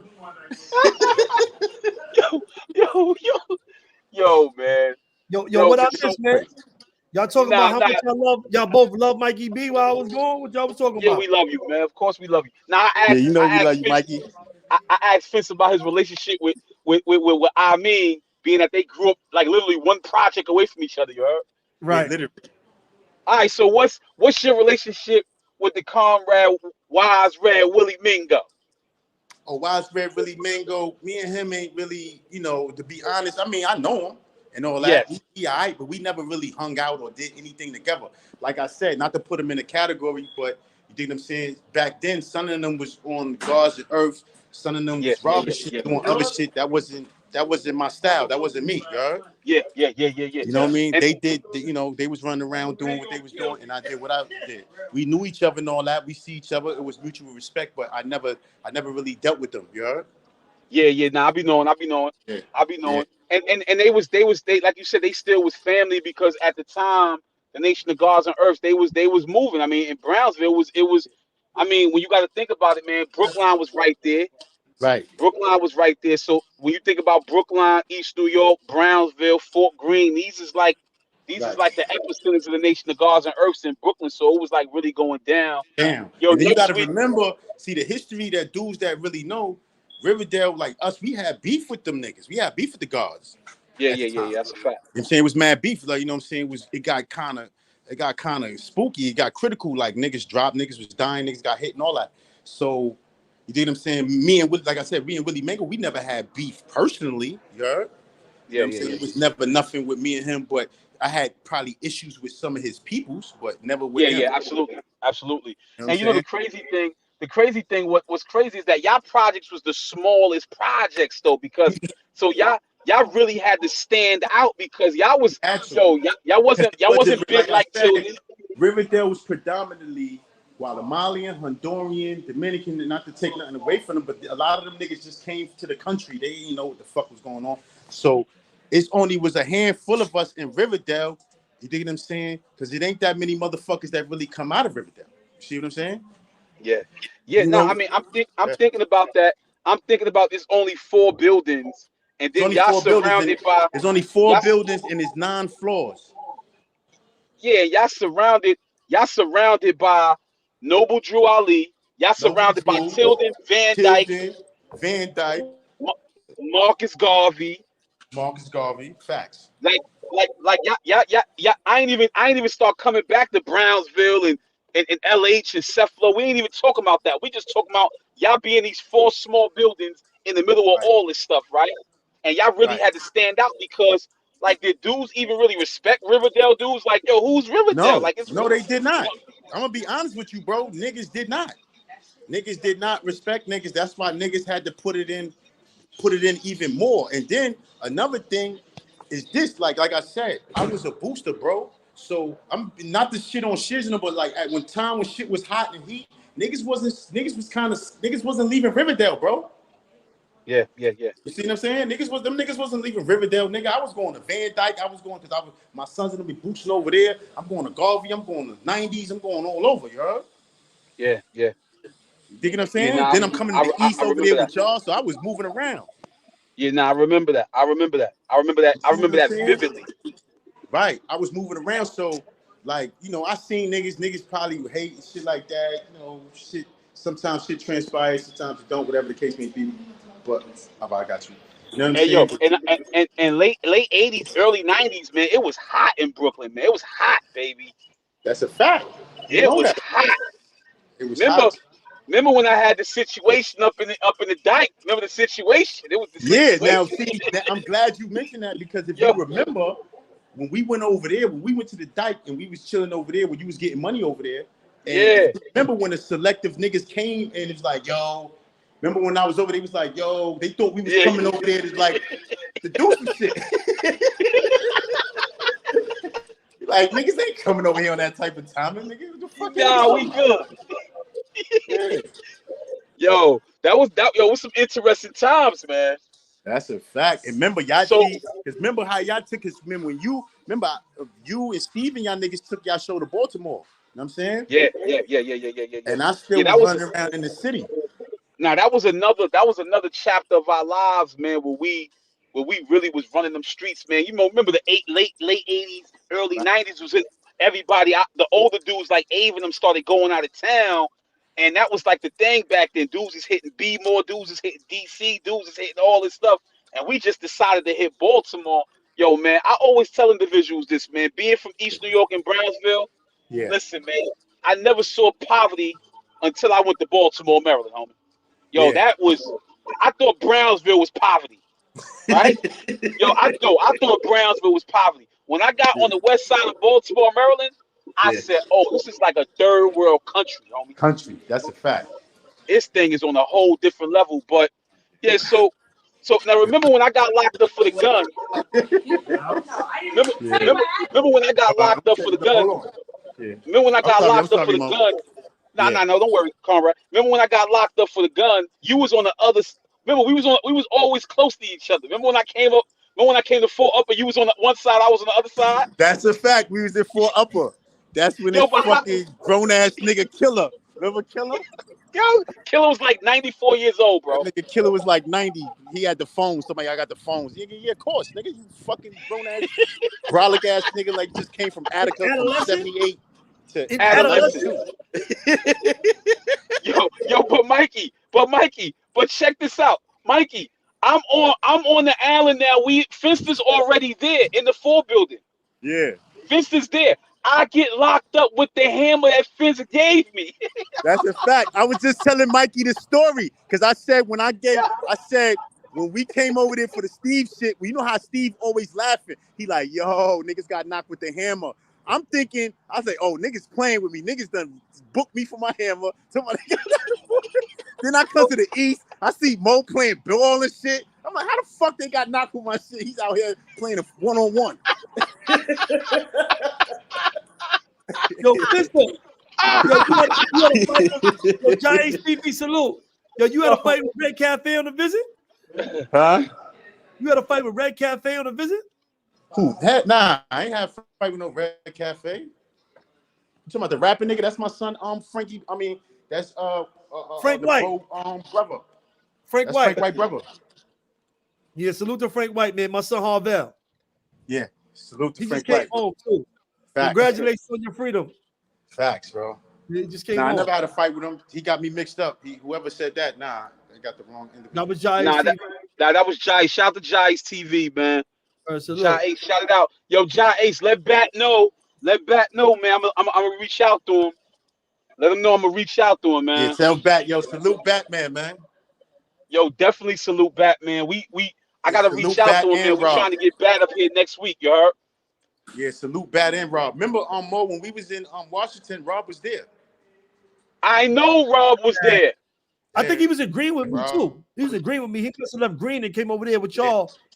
I think he was agreeing with me in 9. Yeah, and then they got into shit jumped off. Shit jumped off over there. Matter of fact, shout out Fulo too, man. Word, Brownsville. Oh man, Fulo, man. Fulo's that's our bro right there, man. Yeah, that's the bro. Fulo, little Ricky, little Bville, little Ricky from Brownsville was there. Yo, Lil Ricky, my son too. I think one time, me and Lil Ricky was at HDM together too. Yeah, little Ricky, little crazy ass Ricky, man. Yeah, Ricky was crazy. Yeah, Ricky always was crazy, man. I give Ricky, Ricky batting them niggas. I ain't gonna front like from day. Them niggas was hitting off hammers since when they was kids, my nigga. No, listen. when we people don't realize this though, but when we was young, like Mikey and Kareem, they was like the legends in our age group. Word to mother. I give it all hands down. You got to give props and props is due. Like before I even knew them niggas, I was hearing them, and we was kids, and I was hearing about them niggas, but I'm hearing about gunplay. You see what I'm saying? yo, hold up. Yo, I'm gonna keep it 100. Yeah. Yo, how old is Bat and Rob? Because look, homie, them niggas them niggas ain't too older than us, bro. So they not too far from us. You know what I'm saying? Yo, I'm not gonna lie. The stories we was hearing, Mikey, about Batman and Robin was like Billy the Kid. And, yo, they was on a whole different level when we was like 12, son. That's fact. Yo, Robin was so small when I seen him in Green. I was small. I was like 160. He had to be like 110, like 5 feet, maybe 5'1".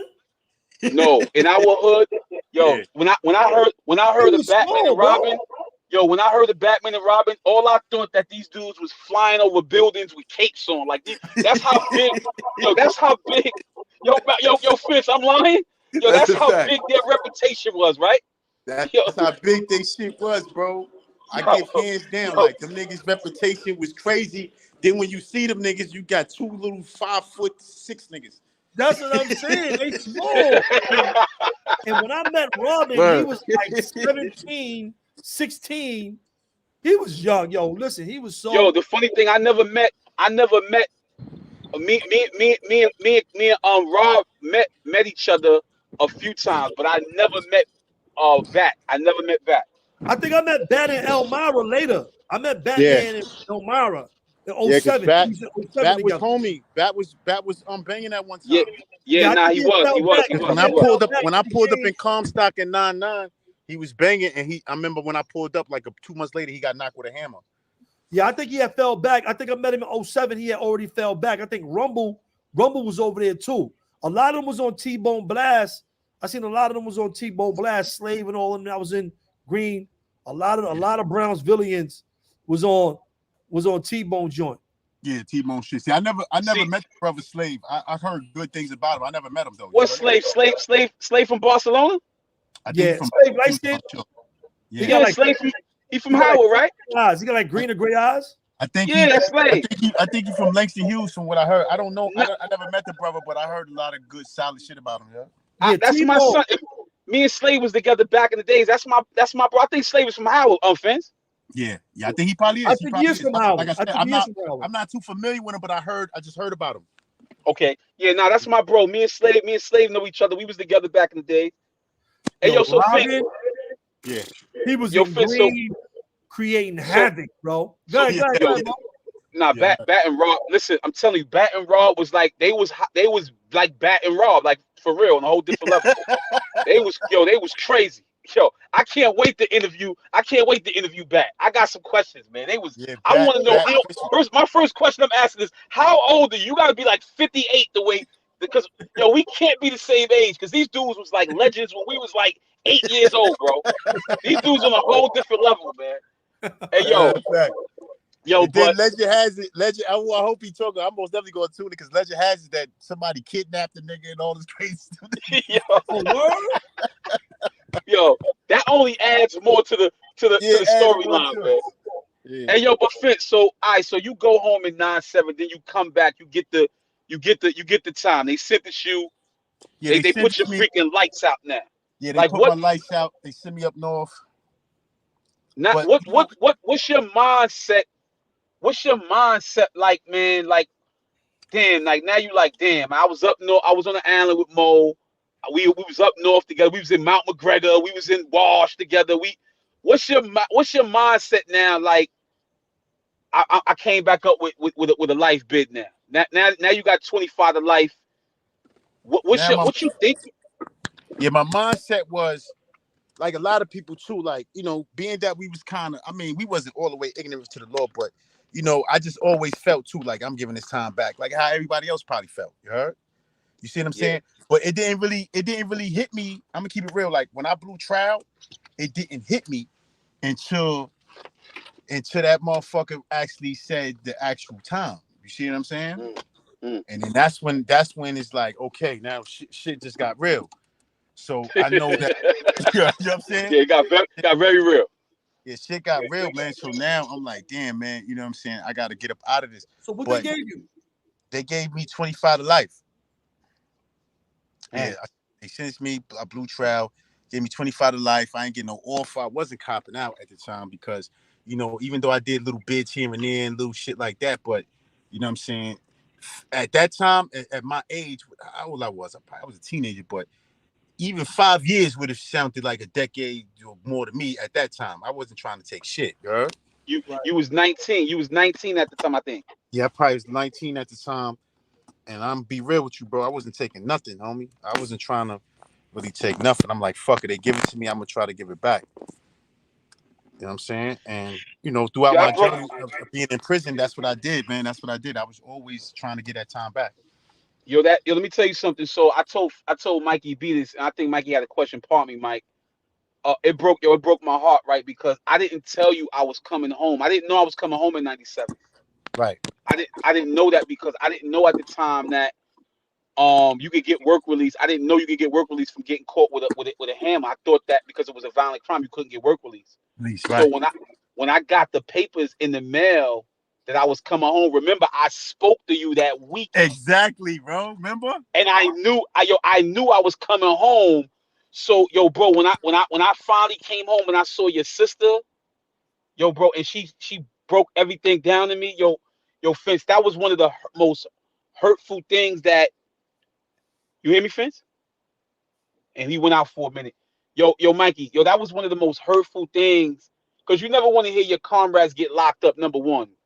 But when you know your comrades get locked down for a man down, Mike, or not at the time he wasn't locked up, excuse me. When you know he on the run, it was like, damn. Mikey, he literally just left me like a few months before that. You told me he was only home a week when he caught that shit. Matter of fact, he was only home a week when he caught it. But remember, he went on the run. I came home a few months after him, and I didn't tell him when I spoke to him on the phone that I was going to sneak up on him. Because he didn't know at the time I think he thought I was probably going to be coming home a little bit later. Yeah, Dow told me and you did go up together on my first one. That's a fact. That's a fact. Yo, wow, I said 93, 94, everybody in Brooklyn got locked up for man. Yeah, it was crazy back then. Yo, son, I ain't gonna lie. Yo, when I came home, I spoke to his sister. His sister was like, yo, Mo, this is what's going on. I said, oh my God. I went back up on the violation, and then I came back home, and then that's when me and Ashan caught the case that we caught. But by then, I didn't get a chance to see Fence on the island. We never got a chance to see each other. Then he was one of that early group in 99. You and him was in that early group that went up north. We was like the first week of January. I remember when y'all first went up. Y'all went up early. Because I was in HD. I was only in downstate for 2 weeks. They sent me the I was in HDM at the time. No, I was in the Beacon at the time y'all had left. That's where I was at. Word. And but yeah, man, Fence is my brother, man, for real, man. I'm talking about like for real, man. So like a lot of times people don't know all this backdrop. You know what I'm saying? When we was young, early 90s, running the streets of Brooklyn, it was kind of hectic back in the day. It was a lot going on. I mean, I ain't got to convince you. You already know how it was out there. You was living your life out there in Albany and Queens and whatever the case may be like that. But in Brooklyn, man, there was so much going on. It was like, at least those of us in our age, everybody was trying to find themselves. So, we was going out of town. We was getting money in B-more.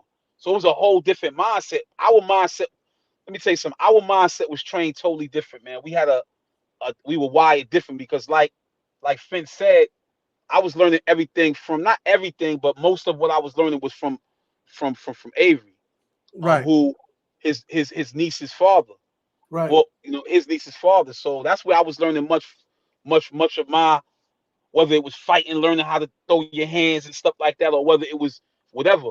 We learned urban guerrilla from the elders in our community, dudes that the same way Big Wack was up last week talking about that philosophy.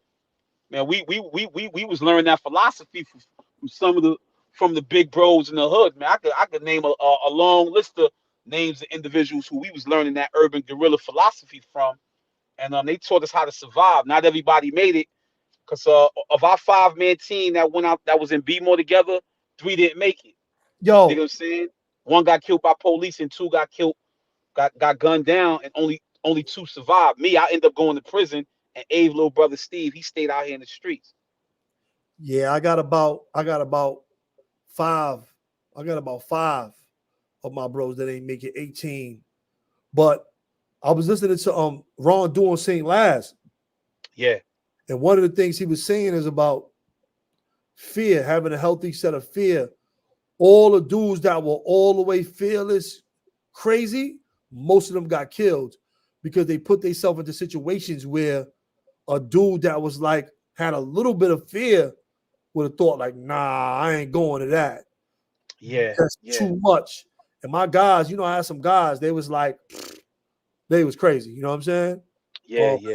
James, R.I.P. to James and my bro O, crackhead Chris, all these 18, all of them was like 18. But when you think about their stories, they did so much in their life.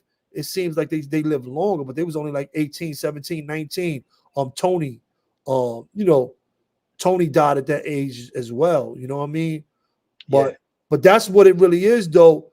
It's like, I guess that healthy fear, once you lose that and you don't have that, it puts you at a deficit when you coming into contact, with all these different situations and situations that can end your life. You know what I'm saying? Yeah, not good point. So yeah, I was listening to the St. Laz Ron do got some good interviews on St. Laz, man. He talking some real stuff. I didn't think about it like that, but it's true, you heard?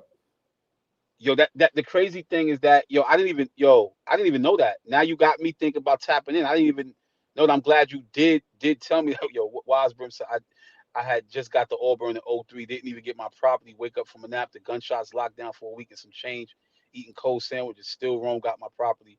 Thanks, Moshe. Wise Brim, stupid. Man, shout out to Kev Frost and Herb, man, and the bros from Auburn. One day we're gonna come up here, we're gonna have a long conversation about Auburn, man.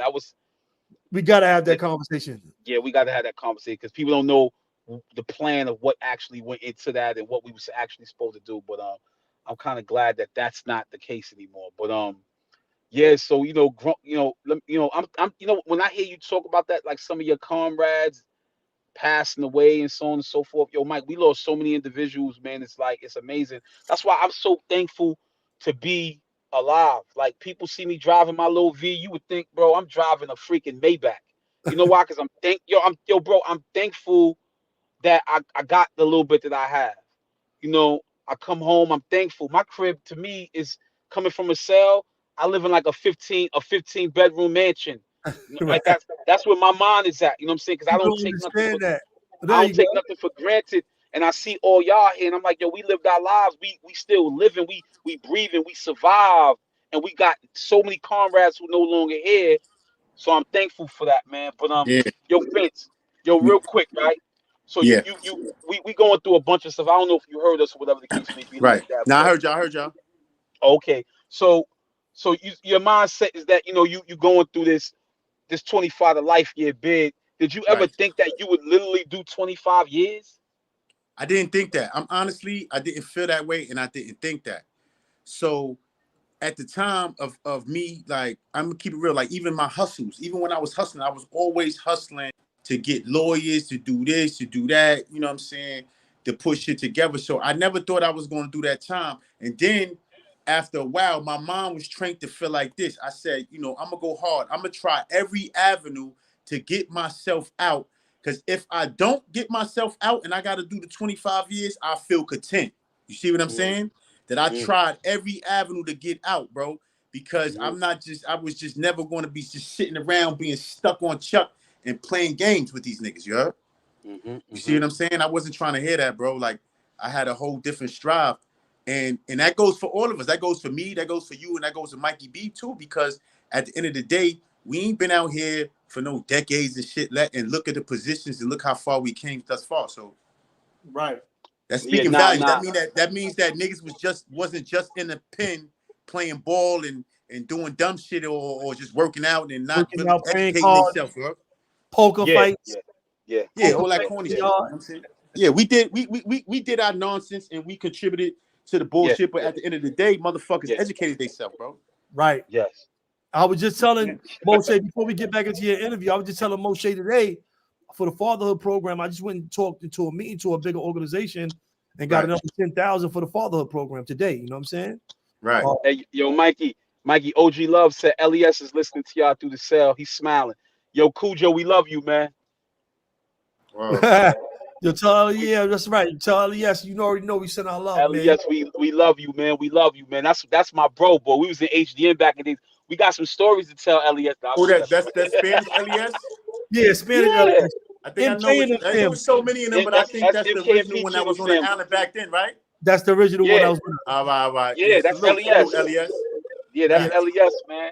That's family right there. R.I.P. to no question. That's their cousin. Damn, I cannot believe Peachy is gone, bro. That's crazy. Yeah, bro. Yeah, that's And this is crazy, man. exactly what I'm talking about, right? Like these is people who relationships we built with brothers that were in the pen, who we came like real brothers with, and Right, it's facts. just it's crazy. So when you came up north, Fence, and Yeah. you now like you on, all right, I gotta be here. Like, what's your mindset? Like even though I want to get the hell out of here, are you on some like, yo, I'm gonna take anybody head off that even blink wrong? Because Facts. That's like how I felt. I did feel like that. I felt like that, and then you know what I'm saying. Like a lot of things stuck with me from certain individuals, certain old school individuals, or just certain people that dropped certain jewels with me. Like certain shit just stuck me for years. You know what I'm saying? So I remember a person, an individual. I believe it was a brother. I don't know if y'all ever met him by the name of Wally O. He's from the Bronx, solid dude. You heard? So you know he was really schooling me to a lot of shit. I was in Comstock. I was his neighbor. So he told me two valuable things, and he taught me two valuable lessons. He was like, "Yo, bro," he said, "just the way, because you know we used to have certain conversations. So I used to tell him how I used to be hustling, how I used to do this." So he said, "Yo, just the way you used to hustle, bro, just the way you used to go hard, and you wanted something, you went to get it." He said, "You got to do the same thing in here, bro. It's the same hustle to get the fuck up out of here, nigga. You see what I'm saying? All of the same utensils you took out in the street, and you know we done spent nights outside, or I probably ran in the store, did this." He said, "You got to use all that the same way to get the fuck out here. You got to be straightforward with everything." You know what I'm saying? And then he taught me nip everything in the butt. He said, "You got 25 years. This is your house now. Nigga come in your domain, nigga interfere with your area. You got to nip it in the butt. Nigga come in our house right now, no matter how positive, you're going to spank him. It's just a factor." You know what I'm saying?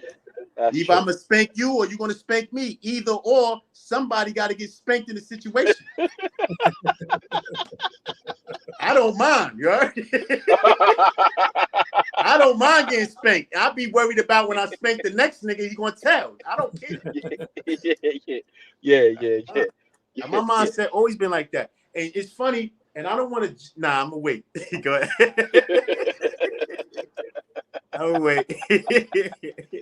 Yo. So what's your? I know you never been no dumb dude or whatever like that. So like, Right. as you're spending time in there, are you starting to like develop a consciousness about your conditions? Like you're looking at it Yes. through a Yes. different lens, because a lot of times when we was young, we didn't really look at things from this Yeah. revolutionary type of I mindset. didn't We I didn't see didn't it. I didn't look at it like that, as you said, you know what I'm saying, at first, but then what started putting me on to certain, it's like the treatment now. It was a different treatment when we came up north, you know what I'm saying? What you mean? The What you mean? back, like the treatment meaning now it's a cultural change now, because when we was on Rikers Island, we really being monitored by our peers. These motherfuckers from Brooklyn, Queens, Manhattan, even though we giving them hell, they kind of understand and know what what lifestyle we come from. Now we you taking that trip to downstate and you going to the Atticas and the Clintons. Now you're around a whole totally different motherfucking beast of individuals that's monitoring you. You see what I'm saying? These motherfuckers is racist. They don't understand you. They don't give a fuck about you. They killing us. They doing all type of foul shit. You see what I'm saying? Right. Yeah, Whoa. yeah, And yeah. then it's funny because they respect and hate the motherfuckers that stand against them. That's what was fucking me up. You respect and hate me at the fucking same time. That's It was true. crazy, bro. That's true. That is true. That's a fact. You see what I'm Yeah, saying? like So we dealing. you. So the mindset, your mindset got to be strong. Your mindset got to be different, bro. You think what I'm saying? So even for surviving that, because y'all can relate, we survived that, bro, and then we came out here, right? And now we survive in a whole totally different situation. You know what I'm saying? Yeah. It's beautiful, but it's still a situation. You're still in a situation, It's regardless it's still a of how we look. survival. It's still a survival situation. Yeah, it's still a survival situation. The Facts. only difference now, and it kind of mind boggles me because, and I'm sure y'all see it too, because it'd be a lot of individuals that we seen in prison.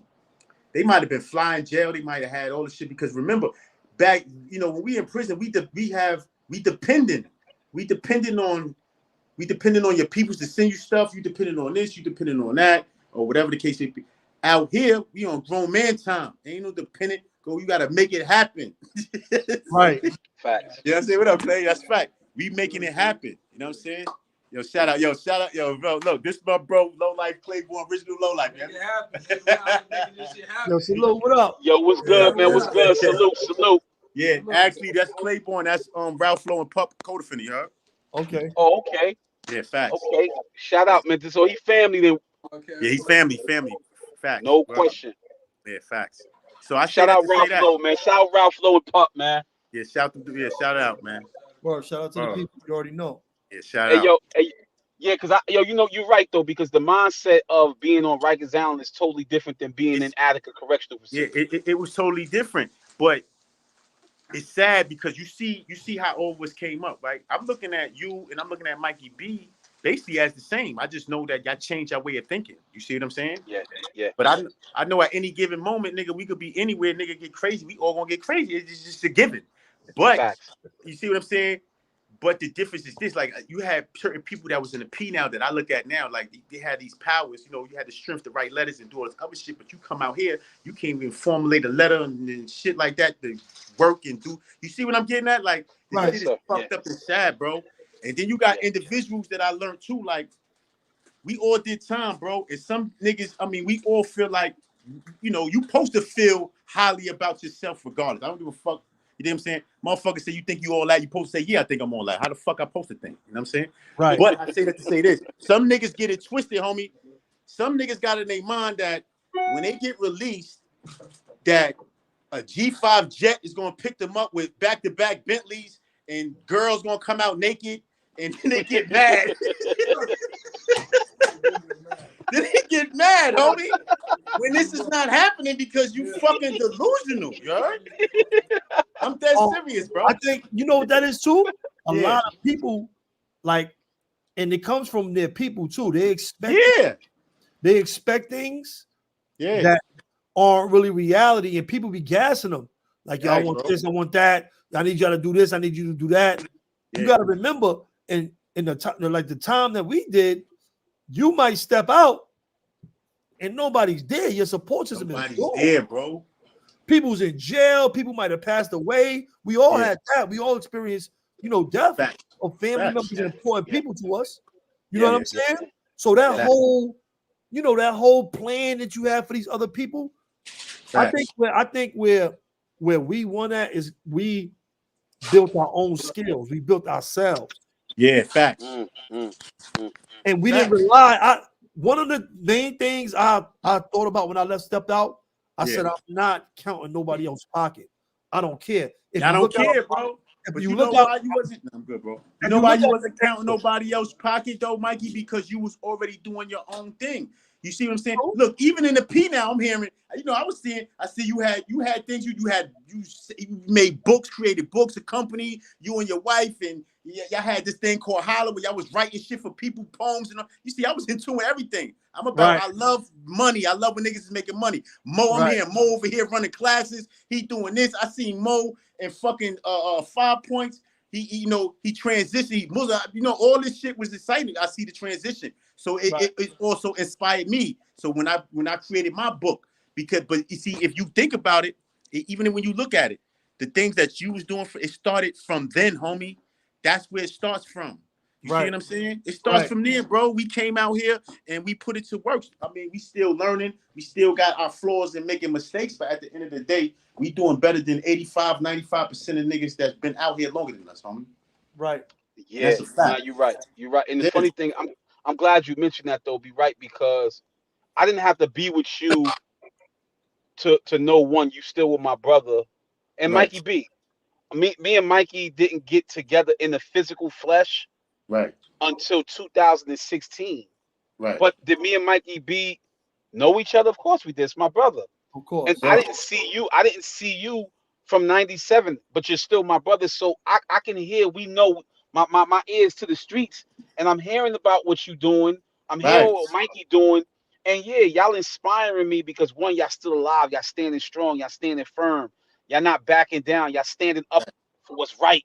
Y'all still got your morals intact, your integrity, your health. So of course your well-being means something to me because there's a genuine care and concern for you guys. Remember when you sent me that book in the mail, when I was in the box when Fence, I was in the box when you mailed me and sent me a copy of your book. Yo, bro, you know what that did to me? I started writing my book after that. You see what I'm saying? I said, He sent me a whole book. I said, yo, I'm writing my book right now. Motivating each other. That's right. We supposed to do that. I told Mikey's the reason that my wife and I incorporated our company before I came home. That's right, man. It was seeing what him and Shayna was doing. I'm like, yo, this dude is starting business. That's exactly writing when I books. started seeing and hearing certain dudes doing shit. I'm like, hold on, I gotta get it. Man, fuck that. You see what I'm saying? Because at the end of the day, what the fuck I'm in here hustling for, bro? Like what I'm doing in here, you doing certain shit. So I had to put my money to use. And it was also a strategic measure because, nigga, let's be real, bro. Niggas fucking records and all that ain't the best. So I strategically did that. So when I go in front of the parole board, they can say, what are you doing? You see, I'm already doing. I'm an author, this, that. So I already put that in motion because I knew going off of my disciplinary, they gonna shoot me. They gonna fling me. You see what I'm saying? Well, well, the mother. Yeah, nah, that we would It's- never I stand think a it's chance. important, though, to have those motivational role models, and we feeding off each other's energy, even though we weren't really around each other. Like when I first started writing my books, you know, I was like a revolutionary. I view myself as a revolutionary in prison. So I'm like, yo, hold up. All the Panthers got books. You know what I'm saying? I'm a Panther. You heard? For one form or another, I'm with the Panthers. So I gotta write these books. I gotta put my thoughts into these papers. I gotta start building and doing that. And that's really why I started writing. But I think the first person that had a company from prison. I mean, not just that with a published book, because it's been published authors, but in New York, I think it's me or Dante. I think we the first. Shooter. Shout out Dante Tay Shooter, right? Shout out Tay point, Shooter, bro. man. I pay attention to everything. Shout out to Dante. Yeah, shout out to Dante Shooter, man. Listen, Tay Shooter's my brother. Yeah, him and his wife had the book shit. We didn't collaborate. We just had books at the same time. We opened our companies at the same time. That's my bro from the streets, coming up. That's my bro. But I'm telling you, bro, it's either me or him. Because VI put a book out around that time. Yeah, VI too. Shout out, VI too. He put his book out on somebody else's company. We own our own companies, you heard? That was the only difference. We owned our own companies, and I think we the first ones in the state that did that. I don't know nobody in the state that it might Mikey. Yo, hold on. Pharaoh's asking, where is the book, Fensta? Where is the book? Oh, tell him you could get the book. Is called Confined Thoughts by Gerald Griffin.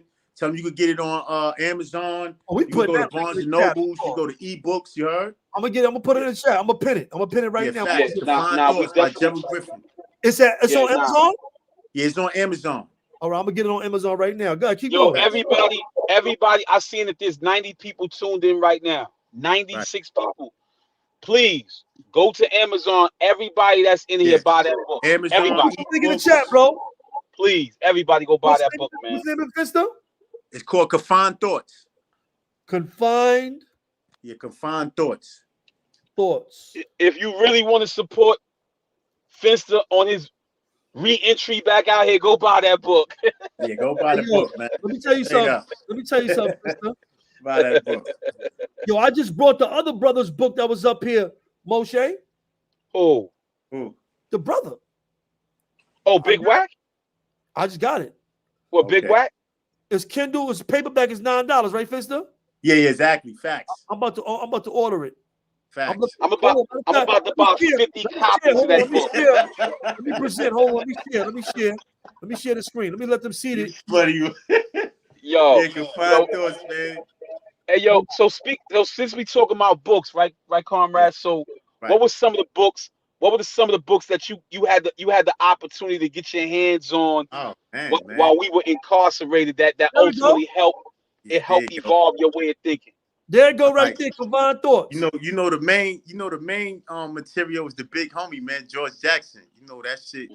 You know that shit really constructed me. But I read numerous material, bro, like a lot of shit that like a lot of war material, like. I was in love with Hannibal, Muhammad Ali, like all the greats, bro. Shaka Zulu, great warriors. Studied all that shit, man. You know what I'm saying? Right.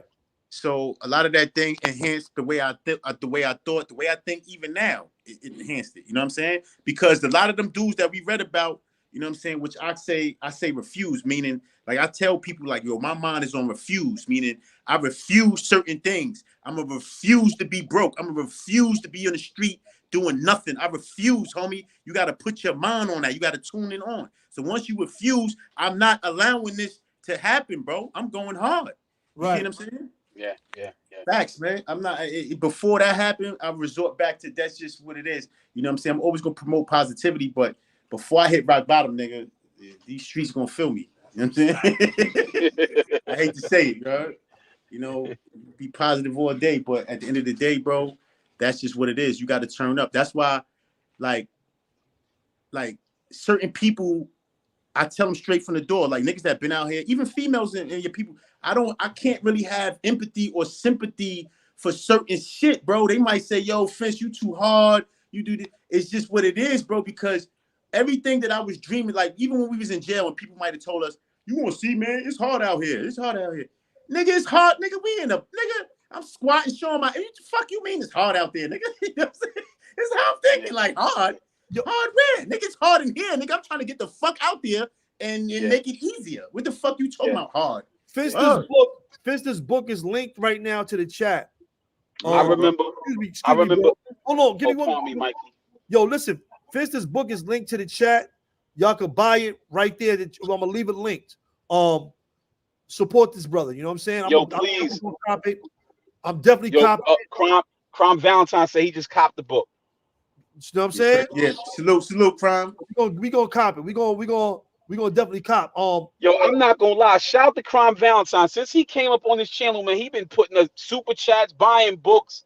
Word. Yo, man, we listen.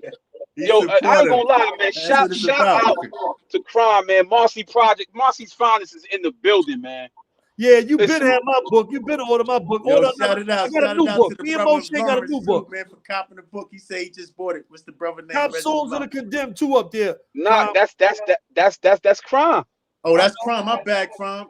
Yeah, that's Crime. Yeah, that's my guy. Yeah, no question.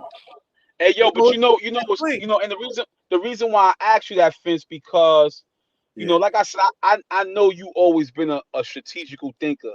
I know that. Right. You know, even when we was young, wilding and stuff like that, you always was a thinker. You dig what I'm saying? Yeah, we made horrible choices, but don't mean we were dumb, right? But I didn't get a chance to see your evolution. Right. You know what I'm saying? Because I only heard about it. I only heard what the Fenster that was evolving and growing. And what I'm talking about is where you're now looking at things through a different lens, and you're able to put a terminology and definitions as to why our people are suffering the way that we're suffering from. And you're able to contextualize it. You dig what I'm saying? So I didn't get a chance to see that growth. You dig what I'm saying? What is the difference between the old Fenster from when we were younger, the one that came in who didn't have that way to contextualize things, versus the one who began to see things in a whole different light? How would you describe those differences between those two people? All right. I would say more so. How can I say?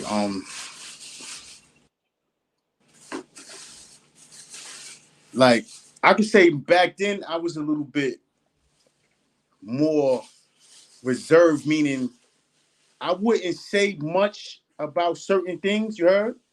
Yes. Then when do my elevation now, like I just became so blunt. Like I will spare probably a person fit, or I probably just say, you know what? I like I said, I was a thinker. I probably say, you know, this nigga stupid. I won't say nothing. But then it became, I just was straightforward. I was just more blunt. I was so aggressive and blunt with it to the came to the point that some people took it wrong. You heard? Whoa. And versus now, you believe that as you began to evolve, you became more outspoken. Because I don't know what the hell you're talking about reserve. Let me rephrase that. You always was lit. You know what it was? I was like, always. When was you reserved? You know what it was? My bad. Let me rephrase that. This is a fact. What it was is this: I always was smart, but I didn't know how to articulate myself properly. Right. Okay. You see what I'm saying? Yeah. You know how you could think of something, but it don't come out right. It never used to come out. Yeah. And that's where I learned, because I was like, you know, you know, coming up, we never really had them type of conversations, man. Like certain Yeah, we people, didn't. you know what I'm saying? We was just trying to, We didn't. you know what I Nah, mean? you're right. We didn't. We didn't. Right. So everything was kind of sacred. If we wasn't talking about business money and shit like that, everything was, you know, we wasn't really forced to think outside the box like that, bro. You see what I'm saying? Yeah. Yeah. Nah, you're Yeah. right. You're right. We never really had those deep, and I think a large part of that had to do with the fact that I didn't. I guess I can speak openly now. Maybe not wanting to appear vulnerable, Yeah. right? But always wanting to appear like, that's Mo gonna get busy type vibe, Right. right? But deep down inside, I'm just like this regular vulnerable cat that's just really wearing this facade, this mask, right? Right. But the truth is that I was just this young, impressionable young individual that was just trying to Exactly. fit in and didn't want y'all to see me in any other light other than the little dude that get busy, right? Right. But still struggling with a lot of issues and trying to figure myself out, right? So Right. yeah, I do agree with you that we reserve ourselves, we restrain ourselves from not really being as vulnerable and open as we should. Mm-hmm. Because then you get you later on you learn like, damn, what I mean, I lived my life like just wearing the facade, and then next thing you know, it's too late. You become a monster. You get what I'm Right. saying? And you can't go back to being this vulnerable person no more because people expect you to be a monster now. Right. Mike, you got any questions you want to ask? Prompt me, bro. Um, um, BGF. When did Right. you embrace that? How did that go? All right. It's ironic that you say that because the same person who actually brought me to Low Light brought me to BGF. That's Jodeci. Wow. Yeah. Oh wow, See what I'm Wow. saying? So that's it's like full crazy. circle, like, you know what I'm saying? Shout out Shoulders. Crazy. Yeah, Shout shout out out to to Jodeci. So that's like the same, individual. So, we did the BGF, but truth be told, like when he brought me in, it wasn't really official until I got up with Wiz to D-Dub. You know what I'm saying? Yeah. I was with I Wiz met on him, the island. We put some work in together on the island too. right. So I met up with him Shout in out to D Attica. Wiz, man. Right. I met up with him in Attica. Everything became sanctioned. It was too much enough. And shout out to Terrence Brazil too. You know what I'm saying? He was there, part of the situation. But that's how that came about. You know what I'm saying? And from there, that's when my studies really came in. You know what I mean? Because I was infatuated with that movement, BGF, George Jackson. You know what I'm saying? And after that, you know what I'm saying? Matter of fact, I think right after that, that's when I met D-Rock in Comstock. He came in for a court, then he left, went to the box, and he came back. And then we came back to the box. That's when me and him got tight. And then we came to Elmira, and that's when I basically turned D-Rock BGF. You know what I'm saying? The crazy thing when I hear you speak about this to me makes sense to me because I kind of feel like this is who we all are because we all have that guerrilla mentality, Right. especially when we speak about certain things that we're going to stand for and certain things that we're going to fight against, right? Right. And when we think about Comrade George and the spirit of Comrade George, you knew what George was about, right? Right. And you knew the legacy that he whether directly or indirectly he left with us. Right. And I think that when I came in and I started the first time I got my hand on Blood in My Eye, I couldn't read it because I thought my comprehension level was at that point, but I realized that I needed a dictionary when I got to every Facts. damn line. So it Facts. discouraged me more than anything. And I was like, damn. So I was like, I stayed away from that book. Every time I got it, I would never read the whole thing. I That would just discouraged you? yeah. So what it did was right. It because usually I could read something, Mikey. I'm a voracious reader, but that was the first book that challenged me to really start thinking critically. I could read the book, Mikey, but I wouldn't be able to formulate a critical thought about what was About what actually he's being talking about. said in the What book. he's saying. So that Yeah. book made me think a little bit more critically, and I was not able. I didn't want to think critically at that time. When I It got it wasn't on time Rikers for me. Island, it was hard for me to consume as well. Me When I too. first got it, it was hard for me to consume as well. But later on, like when I was up north and upstate in a box, I would get it. And even the words that I didn't know, I always Yes. wrote them down. Yeah. I had a Facts. whole list of Yeah, I did words. the same thing. I The didn't same just thing. look them up. I would look them up, but what I made sure I did is because it's one thing reading something, you having something in your mind, but when you bring something into the world, when you write something down, you bring it into this world. Right. You bring it out of your mind and into the world. So I always I loved to write the words down. All right, I learned the definition, know how it fits in the sentence, understand the sentence, but now I write the word down. So now I own this word now. Yeah, you Now this own that word word. is mine. You know what I'm saying? Facts. Slow down. Nah. I like that right there. That's how I was able to evolve too over time. See, that's a difference between reading and studying. Right. You know what I mean? You can read a book all day. Yo, what you read? I used to catch homies like that all the time. We be like, yo, read this George Jackson. They come to the yard the next day. All right, let me get a verbal essay. Dudes be like, oh, well, what he was saying was, he had the blood this eye, and nah. I don't want to know that his eye was bleeding. I want to know what did you read. You know what I'm saying? But that's no longer. You see how I don't that's want not to know happening. that. Right? But you see how when we came through though, it was more so education process because you even had old Exactly. timers next to me that if I asked for something to read, it was always revolutionary material or probably religious material or something to that factor. See, nowadays you ask them for something to read, they're gonna send you a hood novel. You see what I'm saying? Okay. They're gonna send you something like that. The names that we speaking about don't even really exist in general. Remember how when you go to the box back and when we was in prison, we coming up, the first thing a dude to ask you be like, yo, bro, where you just came from, blah, blah, blah. And dudes is helping dudes with their cases in the box. Right. You see what I'm saying? Yes. Facts. So, that's what it's all about. All day you hearing me and you can have beef with each other. We still help each other out. Yo, listen, blah, blah, blah, go this. Oh, man. Yo, the crazy thing is that's how I learned how to read that's how I learned how to read the stock market from an individual who shout out to Trap, man. Trap is my brother, man. And he was Crip. I mean, we never had beef with Crips or anything like that, but he actually every single day before the mail time would come, like literally like a half hour before mail came, after we worked out, dudes washed up after what they had to do in their cells. There He you would go, Fitz. basically, okay, Fizz, I break that down. Keep talking. Oh, nah. I was saying that how I learned how to read the stock market was from a Crip dude because every day before mail time came, he would basically You up sit there, with me we see you, Fister. and he would break it down to me.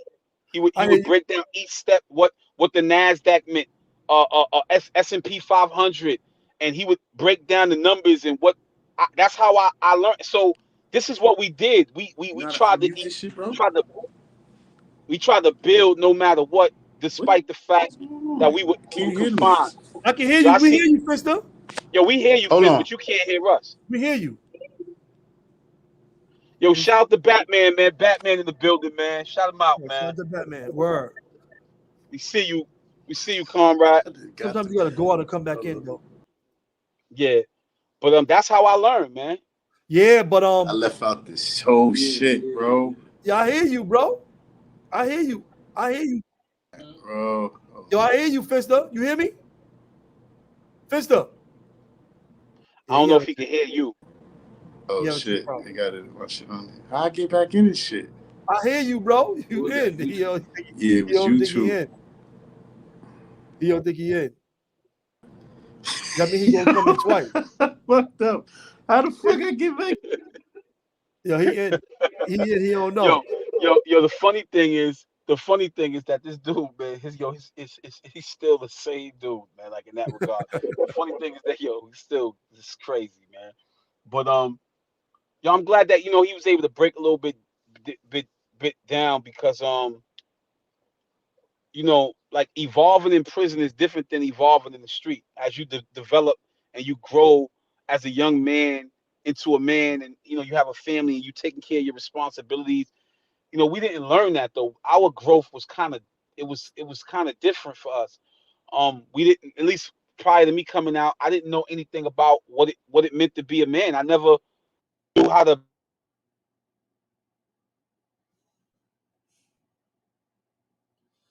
Mo messing up. Fister probably just called Mo. I'm glad Fister touched on educating yourself and coming home out of that and thinking, everything's gonna be peaches and creams and jets and all this different stuff, and you really gotta work for everything. I'm glad he spoke for that. You know what I'm saying? because a lot of people's not coming home to them situations. They come home to a lot of different situations that they think they're gonna come home to, and it's really not there. So I'm glad he shared that. You know, that's a good one. You know what I mean? But you know, he writing books. It's important for us to support each other. $9, you know, some that might be a lot for some, it might be a little for others. But if you're going to support something, you know, dudes ain't up here begging, dudes don't do that. You know, we working out here, we creating books, we creating things to change our life, to change our circumstances, to do better for ourselves. I try to make sure I support stuff like that with guys doing the right thing. Guys, I'm gonna have a whole library of just people I know, you know what I'm saying? So that's a library that I want to build, you know what I mean? But it's important that we support that type of stuff, especially when dudes are trying to change their life and you can help them and support them. You know what I mean? That's always a good thing. Or that's Hey, yo, always a good thing. Go ahead, bro. he sent Mikey's Fence said put that link back in the chat so he could come back in because for whatever All right, I'm gonna reason put it right. All right, he go got ahead. pushed out. He's waiting. He's waiting on it right now. He said he don't know what the heck happened. Somebody probably try to call him. That'd be happening. The Yeah, link is in the that'd be chat, happening. Vince. Yeah, the link is in the chat. What I was saying though was this, Mike. So I didn't prior to coming, being that we was locked up, getting locked up when we were young. I never knew what it was to be responsible, like a responsible young man. So my development was arrested. Yeah, that's Big Whack book. You started reading it yet? I did not start reading it yet, but I gotta get Joey P's books. I'm getting everybody's books, man. I'm gonna have a library of books of people we know. I got everybody's book. I got to buy a Big Whack book, but I got Terrell book. I got Joey P book. I got to get Jay Burton book. But I don't want to lose this point because this is important. Go ahead, bro. I didn't know how to be a responsible adult or responsible man prior to coming to prison because for like literally from the time I was 15, 16 years old, I kept getting locked up and I was not under supervision. The last time I was not on supervision was when I was like 14 years old. So from like 15 to like 45, I was under some type of probation or some parole type stuff. So I was in and out of these institutions, and I didn't that didn't have to be my story, but I didn't know how to be responsible. I didn't know Right. what that was about. I didn't know anything about. So I had to learn how to become more evolved in prison by attending classes, by getting older and so on and so forth. So that's why I asked Fensta that question because I don't know him to be a responsible dude neither. You know what I'm saying? Right, I'm just right. being honest. We was Reality. wilding. We was Right, wilding, bro. So I right. don't know him to be that. So that's why I'm asking him these questions because I want to know, like, at what point did you say, yo, I need to become better? I want to evolve. I want to try to better myself to become more of a responsible adult. Hold on, let me get ready to go back in the house. We was having some tech issues. That's why I'm still sitting outside. All right, hold on. But I hear you, Mike. Though I'm here. I'm right here with you. Oh, all right, yeah, man. I want to know when he wrote that book. What made him write that book? I want to know the motivation behind it. You know what I'm saying? That's important. That's always a good thing to know and to understand. I want to know the motivation behind him writing his book. You know, we all got different things that spark us and to make us writers and to make us do certain things. So that's something that I would definitely like to know. You heard? Yeah, likewise. Right. Go ahead, bro. Likewise. I would like to learn that too. Yeah, I agree. That's a good question. Yeah, bro. I definitely want to know that. You know what I'm saying? Reception is about to get a little choppy. We can always do a part 2 tomorrow if y'all want. You know, we 216 in. If he can't get back in, we could do a part 2 tomorrow. You know what I'm saying? It's good to start from scratch, and we could just start it whenever he gets in. We can get him in early, and we can start it tomorrow. You know what I'm saying? Yeah, yeah. And then next week, man, let's promote that joint, man. Bat already reached out, man. He said Tuesday, Wednesday, or That's a Friday. good idea. Look at this. Look at this other idea right here. He said y'all should showcase a book and offer once a month. Thank you for that idea. We actually had some other ideas too. But that's a great idea. We love to do I like that. I like that. Yeah, that's something we could do. Yeah, that's something we can start doing. We're gonna start doing that. We're gonna have a day for the authors, an hour The author hour. You know what I'm saying? We're gonna make the author hour, right? That's a good thing. And we might not even do it once a month. We might do that every week or two, every 2 weeks or something. That's something, you know what I'm saying? Hey, yo, that's all we doing over here on We Locked In, man. We tightened the ship up. You know what I'm saying? We got on it, Jais TV, you heard? No games, you heard? We locked all the way in. No games. But yo, we appreciate that idea. That's something we're gonna do. We're gonna start getting the authors up here.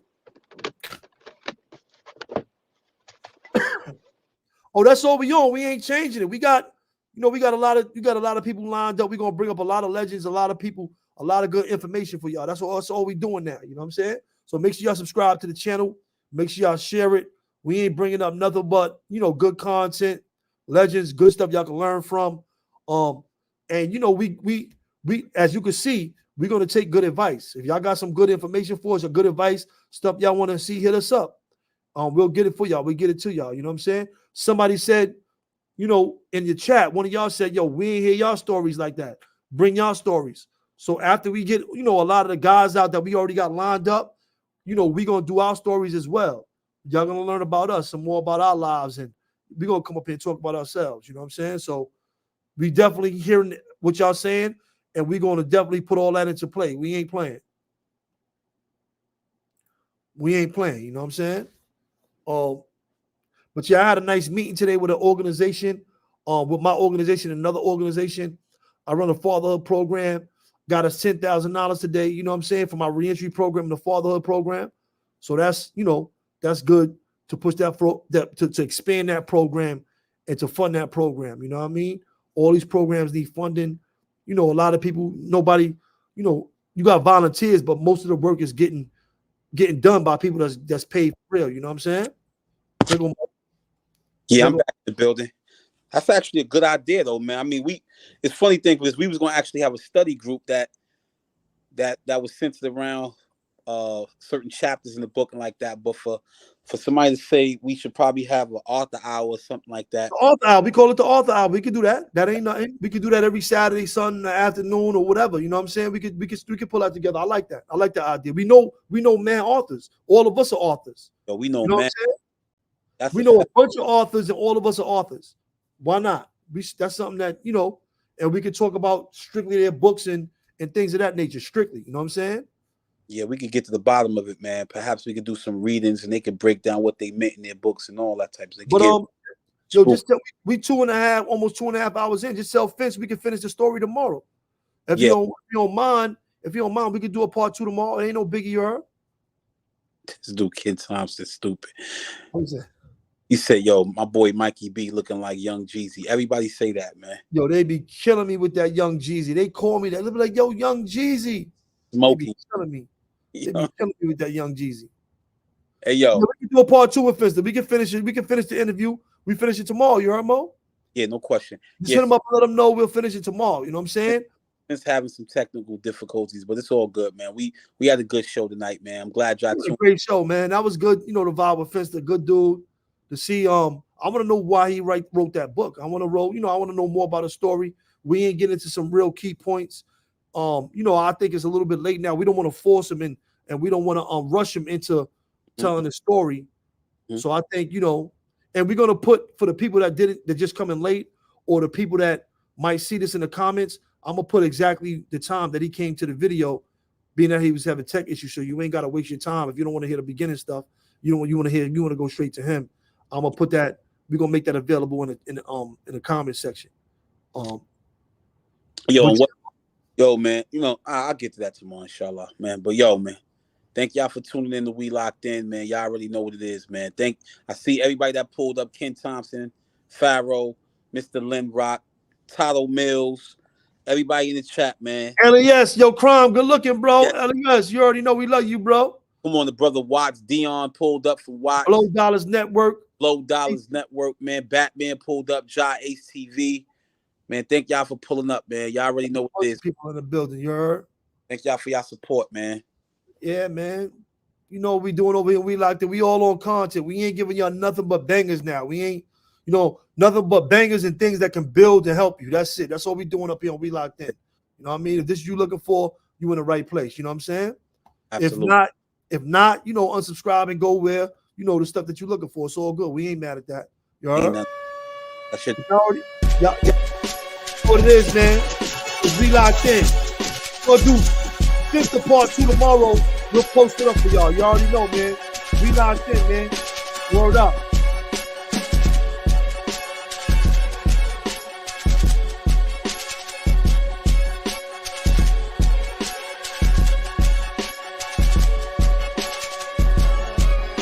Low lives. Low lives.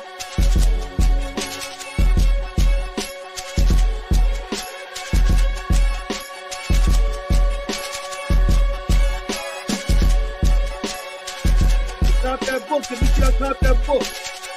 Shout out to Brownsville Legends series. We got more. We got more. Legends.